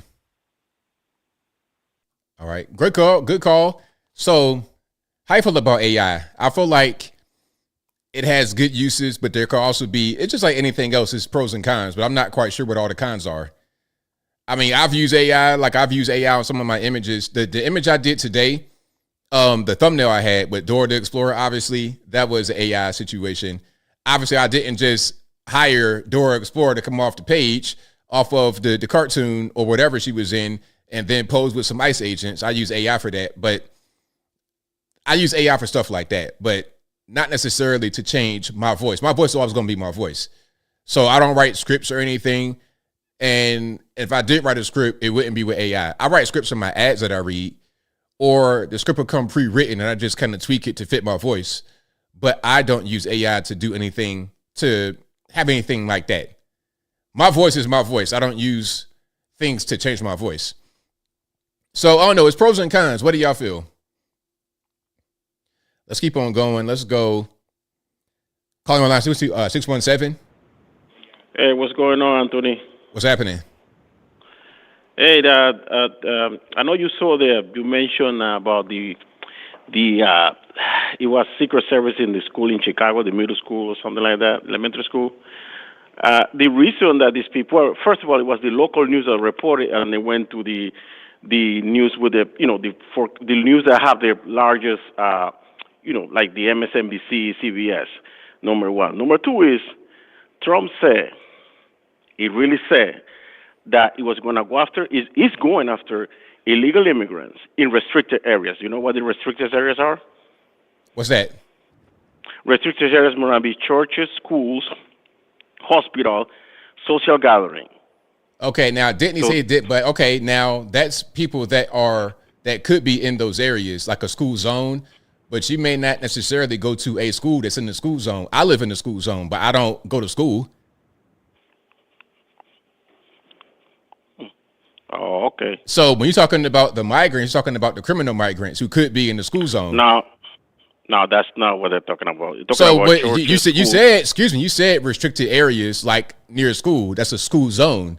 It's like, excuse me, because maybe you don't understand U.S. law, but let's say, for example, if you sell drugs near a school in the school zone, there's a heightened penalty for that. So isn't that what he's referring to? No. You said it. You said restricted areas. That's what you said. Oh, he hung up. He got mad today because I got him. I got him early. I got him easy. It was easy. I got him. Yeah, he's mad. That's okay.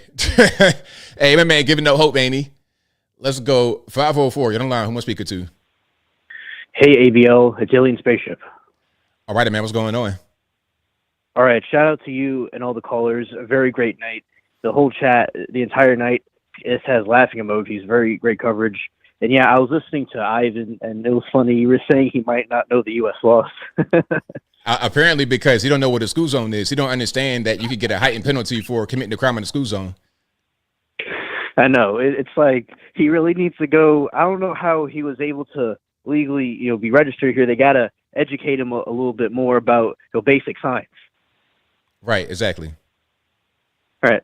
And also, so with the snow wonderland that I had, the snow lasted for a couple of days, and it's now starting to go away, but there's a little bit left. And I built a couple of snowmen. Okay, interesting. That's crazy how the weather works. A lot of that global warming down there to create those snowmen. I know. It is a lot of global warming. It's a bit too much global warming. One of my good friends and I were talking about it, and she's over in Germany, and she was telling me that because of global warming, it's hot where she is. I said, well, global warming must have gotten evicted where I am and just went to her area. Hilarious. Yeah, and then she started calling it climate change. But I'm starting to. She's very reasonable. She was influenced by the people to think like that, but I'm starting to help her understand another perspective. She's open about it. Well, that's good. People are open to change. That's always a good thing. Yeah, like she's not a liberal like the View or anything, because there's like a spectrum of people, and yeah, she's not like the people in the View. And I really like to see Trump draining the swamp, and it's nice seeing all these people all over that are these illegals that are being sent back, and these people are in gangs and they seem really violent, and it's like they weren't a bunch of doctors and intellectuals. No, not at all. And people got to understand that it's like these are dangerous people, violent people, and a lot of them were already criminals in their country of origin. Some of them were in prison. They were freed from their prisons in their country of origin. They got dumped here, so we can do with them rather than their country of origin. Exactly. And I saw something, I want to know if you've seen it, that they Mexico rejected a plane that was bringing migrants over there. Did you see anything about that? Yeah, I did see that. Okay. Yeah. And it's like, Trump is going to get on them because he's not going to put up with this nonsense. And he's not like the other guy. Like, he'll certainly get what he wants to get done. Absolutely. Yeah. And also, so I've been looking at what Putin's been saying, and he's been praising Trump and congratulating him. And he has been saying that, Trump has been very serious about ending the war in Ukraine, and they're going to have a talk about it. Hey, I think he can get it done. I definitely have faith in him, so we'll see how it goes. Right, and some of the hostages were released from Palestine. Very good. Yeah, and something I don't understand is, like, I don't know why, how aware these, like, Joe Brandon was, which I know he was aware of what he was doing, but it's like, I don't know how you could just have our country, this great country, pay so much money for all these different things in the foreign realm and always getting the second hand, I don't know why they kept on shortchanging our country like that. Yeah, I don't really get it myself. Yeah, and also, I do think that there is infiltration by other countries to try to stabilize us. And basically, I think that it's easier to fool someone than to convince them that they were fooled. Well, of course. Right, and I think that people can be convinced that a lie is true. And I think that, like with the Transformers movie, there was a lot of corruption when they were dealing with the Decepticons. The humans some of them were working with them, and they were like corrupted. So I think also they're corrupted by money and power too. Yeah, that'll always do it. The money, power, people are not used to it. They're corruptible. They can go a different direction, unfortunately. Yeah. Ragnar Lothbrok from the Viking show, he said that power attracts the worst and corrupts the best. And very well said. Yeah. And yeah, so with AI, I've used it with one of my friends who created this character. It's the superhero bee with a cape, and I created it with an AI thing, and it's really cool looking. It could be used for a lot of great things in getting information, but it could also be used for something, nefarious or cons about it, and we don't exactly know what those cons are. So I think it's best to approach it with caution. If it got, too advanced, just be cautious. Yeah, I think if we're going to be cautious about it, the time is now to worry about that rather than in the future, because at that point, it'd be too late. It'd be like the Matrix. Right. And also reminds me of the Terminator. And this other thing is that this Japanese YouTuber was talking about, there was a situation where it could learn information about you, and hypothetically say if somebody said something that was incorrect, it could learn what you're thinking and saying and report it to somebody else, hypothetically. Oh, of course. I mean, if you get they built an AI stuff in your phone, like the iPhone 16 is right on your phone, and it'll read your screen. So it can study your habits at a certain point. And then once we really we're kind of already there to where we can study human behavior from your electronic device. But if you got AI that knows you very well, it can report everything about you, which can be a good thing. If you're talking about medical stuff, it can predict medical issues, but it can also tell on you. You might even have kind of like future behavior, like Minority Report. It could be very dangerous. Right, exactly. And I think that it needs to be, approach with caution, because, I remember there's one of these guys were saying that you could make a society with people that act nicer and better with less crime. But then again, it's like you'll have this AI dystopian, authoritarian regime that could possibly come up. So as I said, with these big tech companies and stuff, I would just, as I said, everybody, be cautious about it as we get into this, and we have to keep learning, because we don't know what the outcome could possibly be. That's right. All right. And ABL, how's the weather where you are? It's actually not too bad. It was kind of cold for a while, but right now it's pretty good. It's a little cool, but not too bad. Right. And I always like your thumbnails. Thank you, man. I appreciate that. All right. Yeah, I don't use AI voice on me. I just use my voice on my videos. Right. Of course. Same here. Yeah. Yeah. Okay, ABL. That's all to say. Thank you for taking my call. Thank you for the call, man. Definitely appreciate you. Okay, bye. All righty. I think that will be a wrap for me. That'll be a wrap for me. Shout out to you guys. I appreciate y'all for joining. I'll be back again. Same bad time, same bad place, Wednesday, 8 p.m. Eastern time to right around right now, 11 p.m. Eastern Standard Time. But shout out to y'all for being here. Really, really appreciate y'all for joining. You guys are the best audience anywhere on these interwebs. If you like what you have heard tonight, Please give the video a thumbs up, like the video, share the video, do all that good stuff. That'll help me out tremendously. Y'all, please follow me on the Rumbles. I am on Rumble, verified on Rumble. So if you want a YouTube alternative, Rumble is there. A lot of y'all have been asking me about that. Rumble is there. So shout out to them. Let me put it up on the screen. How many do I have over there so far? We're almost at 1,944. Look at that. Okay. Follower count going up. Follower count going up. The goal is to get to 1,000, and then we're going to keep going all the way to the moon. Over on Rumble, you guys can search me, Anthony Brian Logan. You see the verify symbol right there. Easy to find on the Rumble.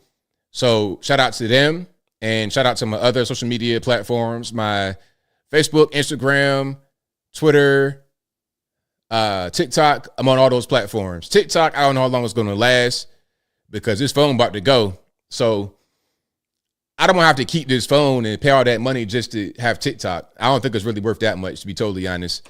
But for now, I am on that platform, so y'all can follow me everywhere. All righty. And of course, the website, anthonyblogan.com, merch website, ablmerch.com, but that'll be a wrap for me. Shout out to you guys. I appreciate y'all for joining. If you like what you heard and know what to do, thank you to everybody that's been watching, retweeting, super chat, and I could not do this show without you. Thank you to the mods for keeping the trolls in check as always. I really, really, really appreciate y'all. Thank you, David. I appreciate it. I will see you on Wednesday. Thank you to Bob K MIT who says, still looking for the YouTube 1 million placard. They told me, Bob, they told me that I was on probation for a year because I had a strike on my channel, but it wasn't a strike. It was a community.